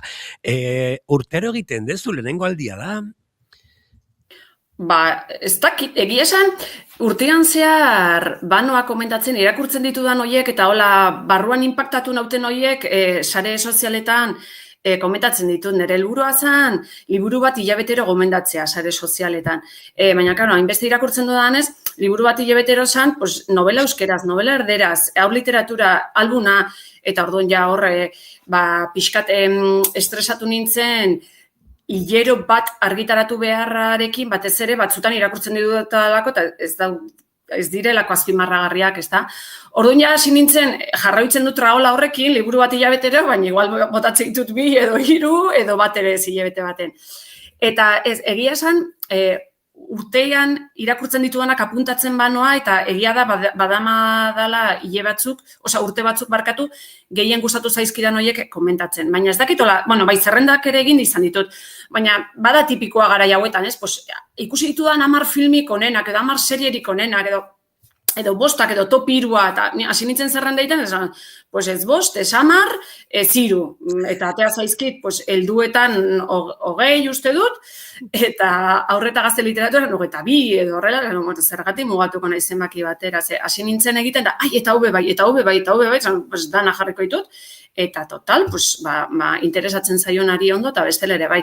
Egia esan niri besteek publikatzen dutena irakurtzea saretan asko gustatzen zait, eta hortik asko edaten nik ere, nire jarraitzen dudan jendeak, edo nire lagunek zer irakurtzen duten, niretzako irizpide interesante bada, orduan, norbaiti balio badio nik irakurtzen dudan, eta niri gustatzen zaidana, pues hortxe doa.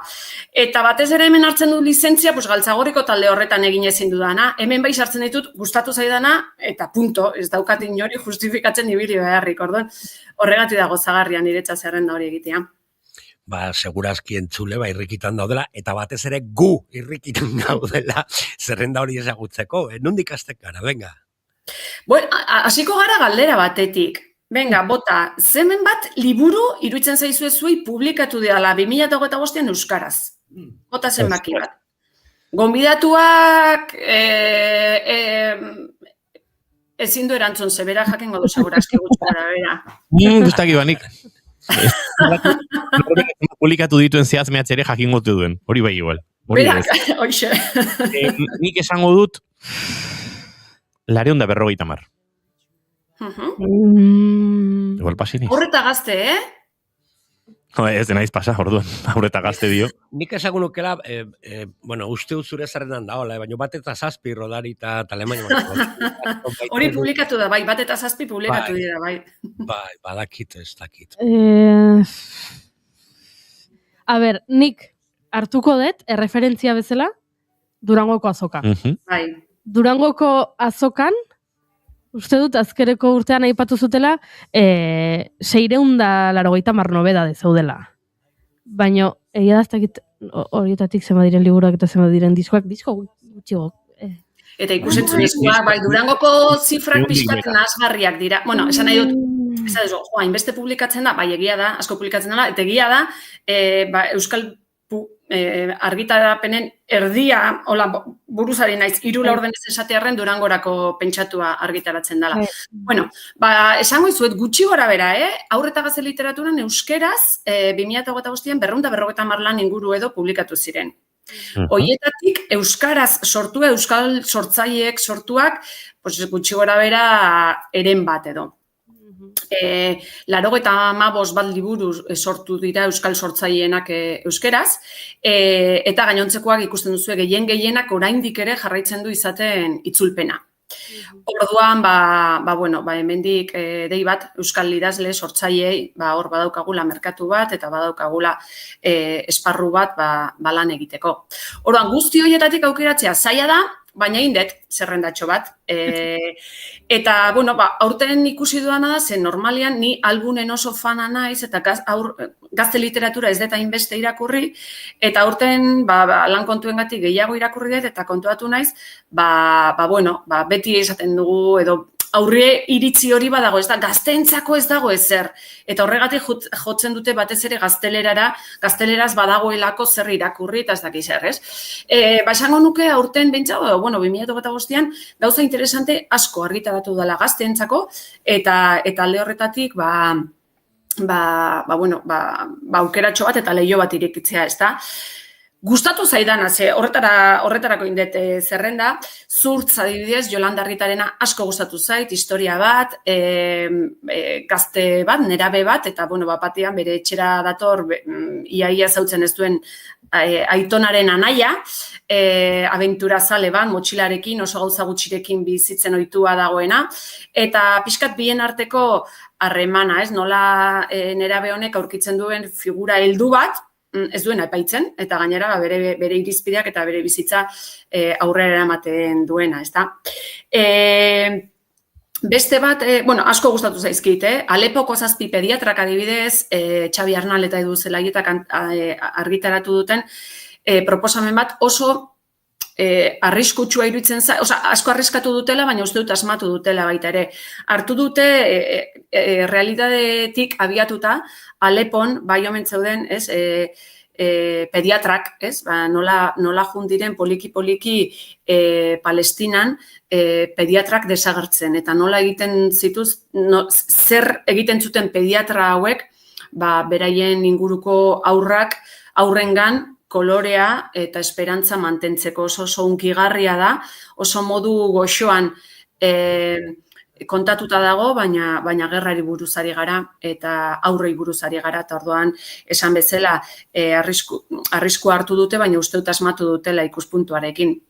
Iritsi zaigu baita ere Martinaren Amankaik Gazainagaren 3. trilogia bat itxi du.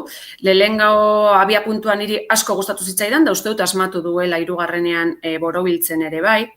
Badaude beste lan batzuk azpimarragarriak zerrendan sartu ezarren, Rara adibidez, Agur Karibu, Marian Porcelena, Zurriola Beach Hostel ere, Lur Gaiastegirena, Aurpegiak ere gustatu zait, Amaia Teileriarena,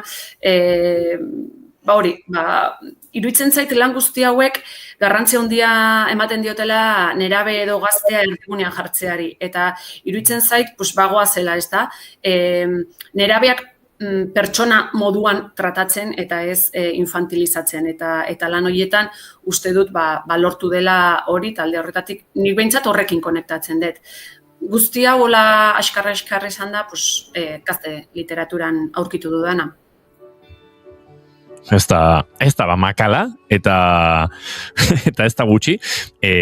Horitako lan batzuk gure bizitzetan, gure lan bizitzetan esango dugu, ze bigarren kafetik, zuzenan edo zeharka igarotakoak dira, eta batek igaro behartzuen guretik, baina pixka bat atzeratu egin ziren tempoak Durangoko azokan ezin izan genuelako, gure hurrengo gonbidatua elkarrezketatu, baina nik kontatu behar dut, Dorleta badagoela horrelako kasualitate kosmiko bat, gaur oso kosmiko etorri da Mai Gorostiaga ere, guk gaur euri eta ateriren inguruan hitz egin behar genuen Alain Agirrerekin, eta atzo Mai Gorostiagak esan zigun aizue, biharko, hitz egin dut Dorletarekin, egin du zerrenda bat, eta hortxe zerrenda iriki genuen, eta agertzen den publikazioko lehenengo argazkia euri eta ateri liburuarena zen, eta Dorleta Kortazar, bideo deiaren bestaldean daukagu, eta gurekin Alain Agirre, beraz, Dorleta eta Alain, egunon bioi eta ongi etorri Alain. Eskerrik asko, ze gustora, Dorleta entzuten. Bai, ez da. Peratxo ematen dit gaur horrez egotea, baina beste batean beharko du, kafea hartzen, eta beste batean Alainekin ere bai. Barkatu Alain, mikrofonoz konfonditu nahiz. Bai, mesez, esan behar dut gainera Dorleta Kortazarren gomendioak oso direla, niri zuzenean, zen jarraizu Dorletaren lana eta zaletasuna, baina zuzenean bat iritsi zitzaidan, Zarauzko Garoa liburu dendara opari modura, eta behitu Dorleta irakurle taldetara nabile eramaten. Eta uste dut liburu batean kolaboratzaile izan dela, goindala gutxi. Bai, eta espero dut gehiagotan ere izango dela. Bai. Aizu, Dorleta, niri gertatu zaitazken hilabetetan, zurekin, Josemari Karrererekin eta Mai Gorostiagarekin, bereziki zuek hirurekin gogoratzea, pare bat momentutan. Bata izan zen, azaro hasieran, Jani Rodariren herria bisitatu nuenean, eta joan nintzenararen museora, eta museoko arduradunak azaldu nahi izan zidanean aizu, baina hau da museo bat, nahiko berezia, ze hemen, bazegoen, pedagogo, idazle bat, Jani Rodari izenekoa, eta esan nion, bai, Alpetako, ez da ize Suitzako edo herri txikitatik natorren zuzenean ona, ze baditut inguruan Jani Rodari horrela odolean txertatu didaten lagun batzuk, eta gainera kontatuko diet hemen egon naizela, da, bueno, emakumeari aurpegi aldatu dizaion, pasa, biratoria, gauza askota, oso gustora ibili ginen. Eta bigarren aldia zuekin gogoratu nintzela, izan zen Alain Agirreren Eurita Ateri irakurtzen, Durango kazoka baino egun batzuk lehenago, dena aitortzen hasita. Eta momentu honetan gogoratu nintzen zuekin, nik irakurriko dut pasartetxo bat, eta zuk Dorleta datorkizun lehenengo gauza erantzun behar duzu. Noratxenek bizitza ipun bat balitz eta norbaitek irakurriko balu, irakurle horrek seguronik esango luke batere zentzurik gabeko kontakizuna dela. Ez duela, ez hanka ez buru. Protagonistak xira jantzita daramalako burua tapatzeraino, naiz eta bat, aterkipean joan, eta bi, ateri egon. Eta orduan ipuinaren idazleak irakurle horri erantzungo lioke ipuinek ederrenak horrelakoak direla. Zentzurik bakuak eta buruak egon beharko lukeen lekuan hankak izaten dituztela. Edo beste modu batera esan da, buztanaren partez bigarren trompa luzea duten elefanteak lakoak direla ipuinik politenak. Eta hau irakurtzean, nigo gogoratu nintzen zuzenean zuekin Dorleta. Hau da parrafoa, eta zuk esan bar duzu, zer etorri zitzaizun zuri burura parrafori igarotzerakoan? Ez nuke jakingo esaten, orain bai etorri zaiz zerbait zuri entzun da, baina liburu hori niretzako izan zen, bai aia esaldi bakoitzeko eta aldiro barruan xaboi burbuia batek bum, dingo balu ezela, ez, bum, hola, goxo, esan nahi dut ez lerketa moduan, baizik eta harridura, komiki batzuk izango balia bezala, ez da, pin, nola datorkizun horrela, hori baina bihotzean sentitzen duen eta gorputzean, ez da. Orain zuri entzun da, etorri zait emozio bat oso xamurra, eta da, historietan dana dala posible. Eta dana posible den lekuetan mundu guztiak dauka kabida, eta kabida dauka kaletik xira jantzita doan pertsona bat, munduan galduta dagoen pertsona bat, Alaineko oso ondo deskribatu eta leku ematen dio bere liburuetan pertsona hauei, ez da? Eta dana da posible, eta badaude begi batzuk, hori jasotzen dutenak, eta badago magal batzuk esaten duzuna, horri leku egingo diona, eta badago munduan zu bat, horri epeltasuna emango diona, horrekin gelditzen naiz. Ze kontan hori da. Ze hona den, Dorleta Kortazar, egingo dugu, keda izo bat hemen Alain Agirrerekin, eta gaietan neurri librean itzaspertuan aritzeko, baina gaurkoaz pake-pakean utziko zaitugu musia handi bat, gure bigarren kafeko gonbidatuenari. Halaxe izendatu gure. Musu bana zuei ere, eta penatxoarekin, beti goxo gauden lekuetan agurrezatea beti dalako pena bat, baina urrengo bat egongo danaren esperantzarekin. Musu bana. Dorleta. Den aldatzen da beraz, ez aldatzen banaiz, eskuz esku aldatzen du, dirdira diamanteak, txoriak abia eta arnasa amoranteak. Dio Ines Osinagak Miren Amorizak eta ukelele batek bizitza aldatu ziotela. Finean dena aldatzen da. Edo ia dena. Euria dario zeruari eta hori eskerrak ez da aldatzen. Baina bai gu, edo bai zu. Gizabanako bakan izatetik kolektibitate txiki zein handira. Lagun bat izan daiteke aterpe, eta aterkirik gabe bizitzen lagundu.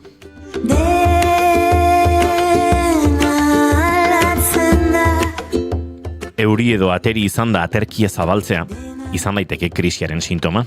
Euri edo ateri liburuko protagonista Nora Atxen ondoen ezagutzen duen pertsona, izango da ere ziurrenik bere idazlea, Alain Agirre edo akaso gehiago ezagutzen du Matik.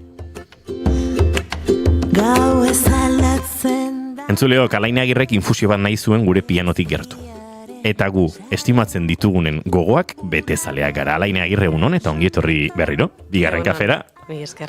Ni saiatu nintzen Alaina Agerre piano hori joarazten, baina esan zidan ez da inondik inora ere. Gero saiatu nintzen zeharkako xirularekin eta hola kolabo bat egiten hori ere ezkenuen lortu, baina lortu dugu infusio bat hartzera ona etortzea. Musika jolasak intimidadean. Hemen berba jolasak. Aukatela musikatik goain, niretzat behintzat. Infusioa txantaia zen orduan. Zergatik? Infusioa garriko dizut, baino pianoa jo. Bueno, ez. Gaur goizan joan naiz infusio batzuk erostera, ze iruditu zait gure infusio menua pixkaten murritza zela. Baina benetan? Benetan. Ez dakiten nada zein. Igual aukeratu duzu gure infusion menuan zegoen bat, edo igual aukeratu duzu, nik gaur goizean tentuz eta pentsatuta, beste goza asmatuta, aukeratu danetako bat. Ez dugu jakingo. Ez dugu jakingo? Akaso mikrotik kanpo aitortuko digo Alainek. Bi galdera egingo dizkiogu Alaina Agerreri edo zein gonbidaturi egiten dizkiogun bi galdera eta gerora murgilduko gara Euri eta Terin eta besteen bat kontutan. Zuk egingo dizkiozu galdera Goiri? Bai. Bueno, beti zuk egiten dituzu. Betitik hori bat, egiten ditut. Bi galdera egingo dizkizut, zuk bat aukeratu behar duzu erantzuteko. Lehenengo galdera da, etorriko balitz orain zinema zuzendari bat. Eta esango balizu, zure bizitzari buruzko pelikula bat egingo dut. Baina ezin dut kontatu jaio zinenetik orain artekoa. Kontatu dezaket soilik zure bizitzako etapa zehatz bat. Etapa hori izan daiteke edozein, baino etapa bat soilik. Ze etapa aukeratuko zenuke gero horrela pelikula batean islatuta ikusteko. Hori da lehenengo galdera. Eta bigarren galdera da, nola gustatuko litzaizuke, nola irudikatzen duzu zure funerala, zure hileta. Beraz, orain, esan bezala aukeratu behar duzu. Edo erantzun zinemarena, edo hiletarena. Biak erantzun ditzakezu, Bai. Nire betiko arazoak. Ez dakit ez dut nire funeralean pentsatu, baina uste dut, Inigo, zuk irakurri duzun esaldi hori Arantziturbek irakurri zidanean irratian, esan nuela, hau nik lapidan ipini behar da. Funerala ez dakit. Baina zerbait badago. Eta zuzendariarena, hemen ere, desordenatuko naiz, tenratuko naiz, uste nun galdetuko zeniala ze zuzendari, nahiko nuke nire bizitza kontatzeko, eta, bide batez hori ere esango dizuet, ez da inoiz posible izango, baina ez dakit Carla Simon, nahiko nuke. Eta Carla Simon bera izanik, uste dut, haurtzaroa aukeratuko nukela. Ze polita. Bai. Baude beste etapa batzuk eta idatzi izan ditut, baina iruditzen zait nahasiago daudela gauzak haurtzaroan, ez direla hain erraz ikusten, nire haurtzaroan, esan nahi dut, eta bera jakingo lukela ipintzen fokua, beste ontzat, ia ikusezinak diren gauza guzti horietan.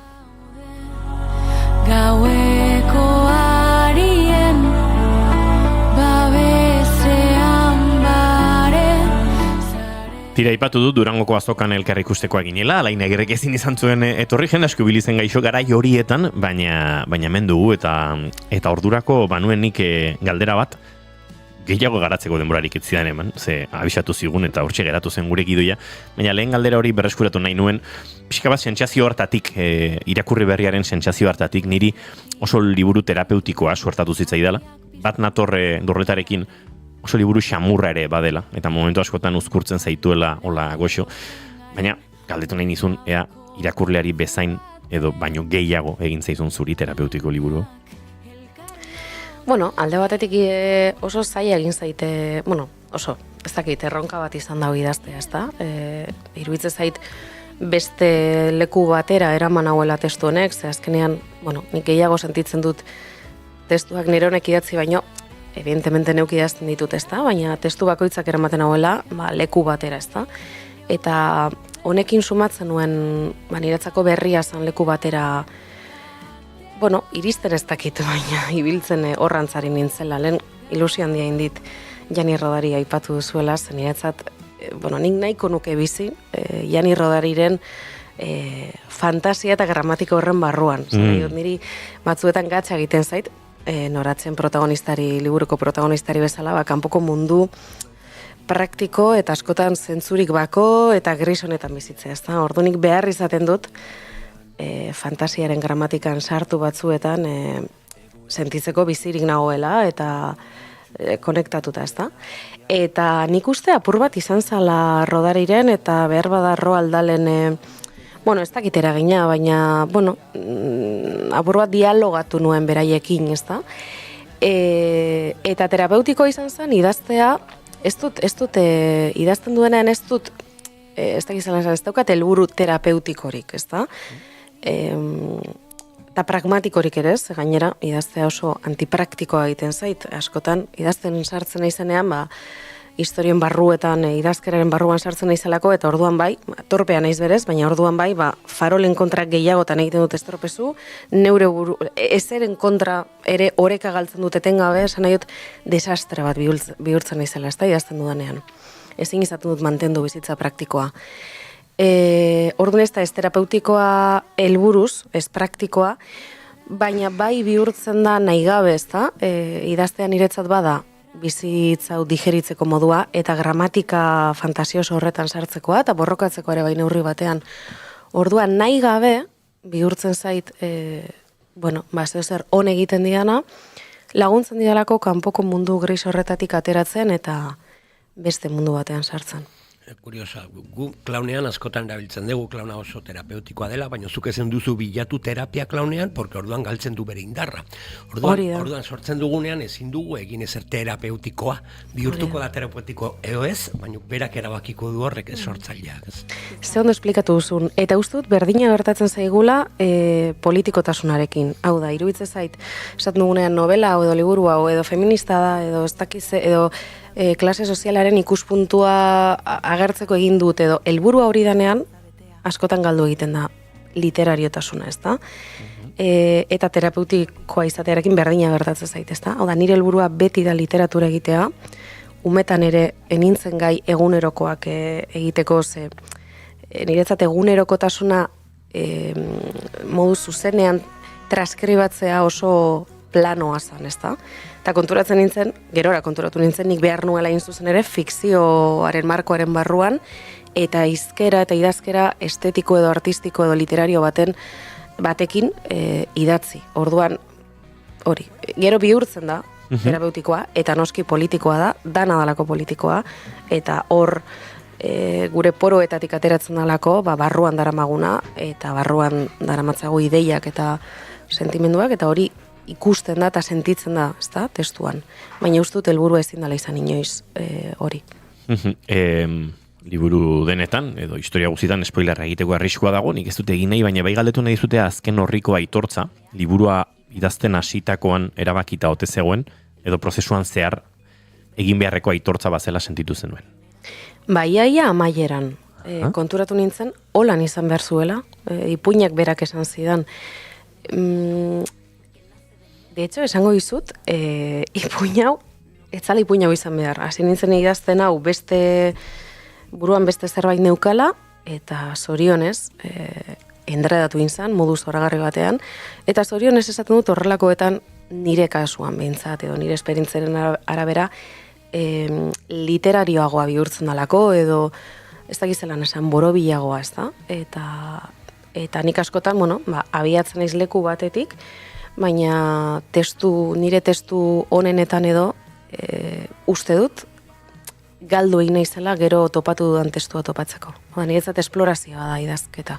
Ez da horren beste erantzunak eta urrez egindako eskema bat betetzea edo garatzea edo baizik eta hori baso batean sartzea, jakin gabe aterako naizen ere, eta ateratzen naizen esaten, hemen hau, ez da? Esaldi batzuk ekarri ditu ona, eta esaldi horietan lehena, hause, aipatu du, lehen dorletak Hortazarrek, ez dakite, xaboi pompak bezala, plop egiten sentitu zuela, ez, bere gorputza, eta nik enuen hola irudikatu inoiz, baina bat egingo dut, eta niretzat, pompa bat hautsi zen esaldi hau irakurtzerakoan. Biluztasuna zen, euriz busti ondoren sutondoan lehortzea. Gorputzak negar eta neguak ulu egitea.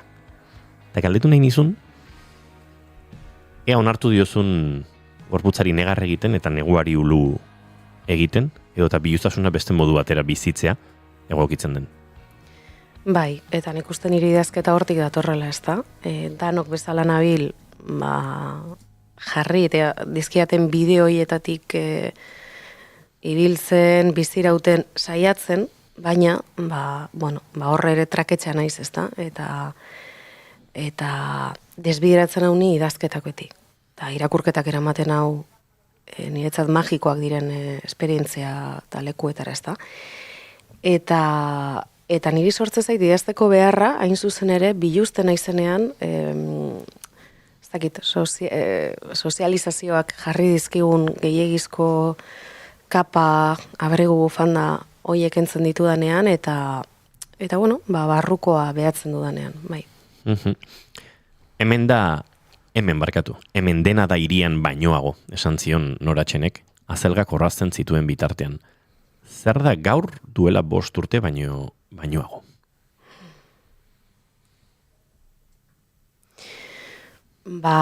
Esango nuke, pertsona batzuek, asko gustatzen zait begiratzea edo ulertzea zelan eragiten duen, sistemak edo gizarteak norbanakoengan, ez da, baina alderantziz ere bai, ez da. Gustatzen zait ikustea gauza handiak gauza txikien barruan esango dugu. Eta asko gustatzen zait, alderantzizkoa esango dizut gaur, gauza txikien barruan dauden gauza handiak. Eta ikusten abil pertsona batzuk zelan ari diren beraien bizitzak eginez, berformulatzen bastakit laguntasuna edo amatasuna, bizitzeko modua, lan egiteko modua, hau da, azken 5 urteetan igual horrek liluratu nago asko, ez da? Betianik gustatu izan zait, interesatu izan zait mundua beste modu batean kontatzen duen jendea entzutea.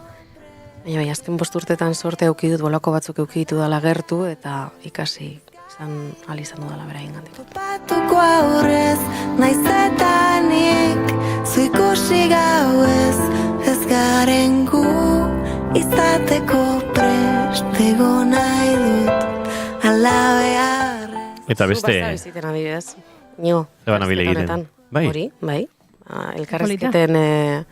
Elkarrezketen kontzeptua berformulatzen ari zara. Zeuna, eskerrik asko. Azken esaldi badaukat hemen. Zuek izango duzue GPS-a, ez da? Galdetzen zien Noratxenek txakurri. Zure GPS-a? Ez dakit hori galdetzen diot askotan. Horrega biltza, ez da? Beti GPS-en bila, eta aztu iten zaigu, askotan ez dala GPS kontua, edo barruan daukagula, ez da? Nire terapeutak esaten zean, beti, alaine, rekalkulando ruta egin, GPS-ak bezala, ez da? Zerbait ez pasaizu ondo egokitzen, zergatik gelditu horrekin, ez da? Eta esango nuke GPS-en bila nabilela ni, baina onartzen nabilela, ez dudala topako. Orduan, modu bakarra ez dakit dan, baina niretzat behintzat funtzionatzen didana, nahiz eta kostatzen zaidan, dala rekalkulando ruta. Horen kazetari txar batek egingo luke titularra atera. Eta da, onarpena da nire GPS-a. Baina hori ez du esan Alaine Agirrek. Kontrakoa, hori da.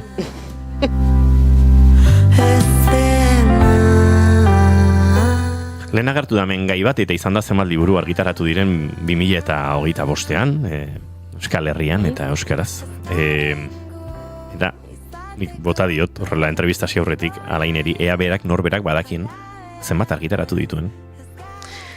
Eskezai kontatzea gustatzen, ezin ditut gero eskoletan eta ibiltzen naiz asko, eta ikastoletan, eta hor galdera hori askotan errepikatzen da. Tala ere, oindala urte batzuk ikasi nuen zifra esaten diet, ez dudalako berraktualizatzen, zen nahizu esatean iretzat, ezke betianik nabil idazten. Kaligrafikoki idazten jakin aurretik eren ikuste historioen munduan bizi nintzela gehiago, horregatik daukat farolekin arazoa, horregatik erortez ezkit baloi asko urpegira, despistatu horregatik naiz, ezta. Orduan, niretzat, ni beti nao, niretzat ez da izan bizitzatik aparte dagoen ekintza artifizioso bat idaztea, niretzat hain izan da naturala idaztea bera eta irakurtzea, ez dakit argitaratu batzuk argitaratu dira, baina idatzita askoz gehiago dauzkat, idatzi barik, baina ez dakit erdi pentsatuta, sentituta beste zenbait, ez dakit ze gustatzen kontatzea bakarreko hiek.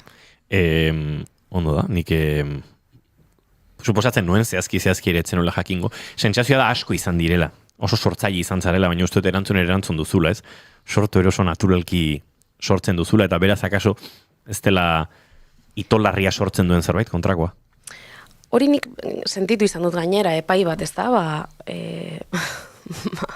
esparru guztietan eta mundu guztiak egiten duen bezala, ez dakitolan esaldi kategorikoa botatzen ditugu, literatur sisteman ere botatzen dira, ez da, eta horietako bat da, kultozko literaturaren aldetik edo atorrena, ez dindala asko idatzi, ez dindala asko publikatu. Nik ez diet begiratzen nireari asko edo gutxi izan den. Urte batzuetan asko argitaratu da, asko idatzi izan dudalako, dana ez da publikatu, eta asko idatzi dut, hain zuzen ere, bizitzarekin estropezu eginda nengoelako, eta beste gauzak gehienak ez ditu dalako egin. Nik ez dit kotxeko karneta gida baimena orain dela gutxi atera nuen, orain dela urte bete edo bi bukatu dut unibertsitatea, ez dakizalan esan, normalean jendeak egiten dituen gauza guzti horiek nik ez ditut egin izan urte askoan, eta orduan idazketan egon naiz, ez da? Beste leku batzuetan ezin izan naizelako egon, nahiko nuen egon alizan. Bueno, ez dute paitu nahi asko gutxi izan den, nik uste bakoitzak dituela bere ritmoak, nire ritmoak orain ere desberdinak dira, eta ez du batak kalidadea ekartzen eta besteak kendu, ez dakit. Zanpatzen zaizkizu, ideiak, idazketak, publikatzeak, elkarbanatzen dute espazio denbora pixka bat. Zanpatzea ez dut sentitu izan, bai, elkarrekin oso lotuda sentitu izan ditut, ez dakit indala 10 bat urte inguru, ez dakit ez da ere zenbat urte ziren gutxi gora bera argitaratu nituen novelak, ez da, sentitzen nituen, bat idatzita gero hain sentitzen nintzen ustuta, dana emanda, esaten nula, 5 urtean ez dut berriz idatziko. Baina etorri egiten zitzaidan, ez da, eta, nik uste, liburu guztiaiek elkarrekiko oso gertu zeudela, dialogo batean bezala, orain beste ritmo batean nabil. Eta ez diot begiratu izan, argitaratzari noiz, orain txebitu dauzkatola pare bat proiektu, eta orain banabil bai, dosifikatzen, eta bai sentitu dut, gehiago dalako behitu, niri idaztea gustatzen zait, idazle izatea ja bakosta egiten zait, eta ikasi dut, ezta? Baina gehiago pentsatzen dut hori, publikatzen danean testu bat, egon beharko naizela, leku batzuetan, modu konkretu batzuetan, eta horrek botatzen hau atzera, esan nahi dut, horrek nekatzen hau gehiago, ezta? Idazteak berak baino. Eta orduan esaten dut, ez da, zela argitalpenak juntatu, ze badakit biziraupen fasean egongo nizela.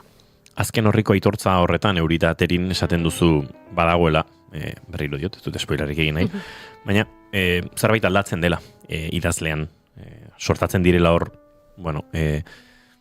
dikotomia bat bateratzeko gaitasuna edo, bide hori zabaldu egin dela, bide hori jorratzeko, jarraitzeko gogoa sentitzen duzu, Alaine? Ez dakit ondo zer esan. Galdera ulertu da, ez da? Bai, gotzi gara bera, uste dut baki dala nondik nahi duzun, Juan, beti izan dut hori. Nahi eta konturatu barik, bai. Eta luzaroan daramadanean, esan dudana, ez da errepikatzen abil igual, eta ez dakit gainera oso ondo esplikatzen naizen, baina kanpoko mundu edo bizitza praktiko edo bizitza normatibo horretan nabilenean, funtzionatu nahian, alegin handiarekin, berez daukadalako disfuntzionalidade handia, bizimodu neurotipiko eta normatibo hori eramateko, ihartu lez egiten naiz, eta orduan, eta gertukoek beti esan diate, zu ezin zara honi idatzi barik. Igual argitaratu barik bai, eta noizbait susto hartuta ies egin nahi izan diot argitaratzeari eta, baina ezin nahi zagon idatzi barik eta hori gila da. Eta liburu hau ere hortik sortu zen, urte pare, urteak neramatzen idatzi barik, Karena aterazenetik edo, 2 urte, eta hori, karrera egiten, eta unibertsitatean erabili behar den hizkuntza plano hori erabiltzen zeinak oso, urduri jartzen hauen, zein dalako hor metaforarik sartu, eta berba jolasekin, eta nik uste orduan izan zala hau nire salida de emergencia, bai, aterpea, bai. Karenak oraindik du oihartzuna, oraindik agertzen da, Karena zure bizitzan, zure saretan, zure pixatzen du horrek, ematen du bakea, gustora jasotzen duzu? Ez, liburu horrek ez dut pixuri sentitzen, bai aurreko liburuekin, eta konturatu naiz, gehiago izan dela kanpotik, gutxi batzuek, ze beste batzuek asko eskertu dituzte odol mamituak eleberria adibidez, edo Isailda, edo bi aldiz erditu zinen nita sama, baina liburu hoiekiko nik badaukat hor begirada bat maite gorrotozkoa, askotan hobeto esan da gorrotozkoa dana, ezta? Eta kosta egiten zait gehiago hoiekin konektatzea. Gero denbora kontuare bada, ezta? Karena, kamisoi zurizetazkoa, indala, karena bereziki, indala gutxikoa da, eta enago hor, baina hala ere, gustora jasotzen dut, bai. Nik beti gustora jasotzen dut ikusten dudanean irakurlek, ze gainera egia da, nire liburuekin gertatzen da zer konturatu naizen edo esan izan diatena ez dana oso ohikoa, eta da, askok irakurtza dituzte, eta beste barik irakurreko dituzte, eta aurre dute, eta baina badaude irakurle batzuk modu berezi batean sentitzen dituztenak nire liburuak, ez da? Seguruenik irakurle horiek ere intentsoak direlako, edo munduan eta bizitzan kabitu ezin da daudelako, ez da? Eta hori magikoa izaten da. Usten duzunean, zelan sartudan liburu bat, persona baten gorputzean, bizitzan, pentsamenduetan, ez dakit, magikoa eta marabillosoa iruditzen zait. Oso kurioso iruditzen zait, kontzeptu hori ez nago hor, ez dakit, askotan sortzailek, ez dakit, produktuan, prozesuan zaudenean hor zaude, bestela ezin dela sortu. Nik guain ezin dut sortu, guain dela 10 urteko zerbait, hor ez banago, ez? Bai, eta niz eta nik sinisten dute, idatzi ditzakegula bizi izan ez ditugun historiak, baina kontua da hor gaudela, gorputzez, eta emozionalki, ez da? Eta estiloetan ere askotan, ez da? Ez dakit ikusten da idazle baten obran, adibidez, bere ibilbideko zenbait liburu, ez da? Leku, ez dakit emozional, linguistiko, korporal, diskursibo beretik sortu direla, ez da? Eta hori dan ikusten, bai. Entzuleok, minutu bat eguerdeko 12etarako, Alain Agirrek erabaki du musika esperimentuak intimitaten egiten direla, eta horregatik gure piano zahar horretan aritu den pianista handienetako bat, Mikel Azpiroren Isla kantoa baliatu dugu. Azken minutuetan gurekin kafeat infusioa hartzen aritzeko. Alain Agirren mila esker, eta nahi duzun arte, egingo ditugu esperimentu horiek mikrotik kanpo beraz. Benetan, zego hori. Entzuleok eta gu bagoaz, baina bihar bagatoz Mai Gorostiaga pozo datorren osteguner arte. Opari bat horrelako programa, plazer bat. Goiuri ez Zarandiak bihar abandonatu egiten gaitu. Bai, bihar ez nago. Baina lasai, ondo inguratuta egongo gara hemen, Eneko Iturbe eta Oiana Maritorenarekin, eta goizeko 10:05 plazer baduzu hartuko dugu elkarrekin kafia. Informazioaren txanda oraintxe Naiz Irratian. Bihar arte musuak, agur!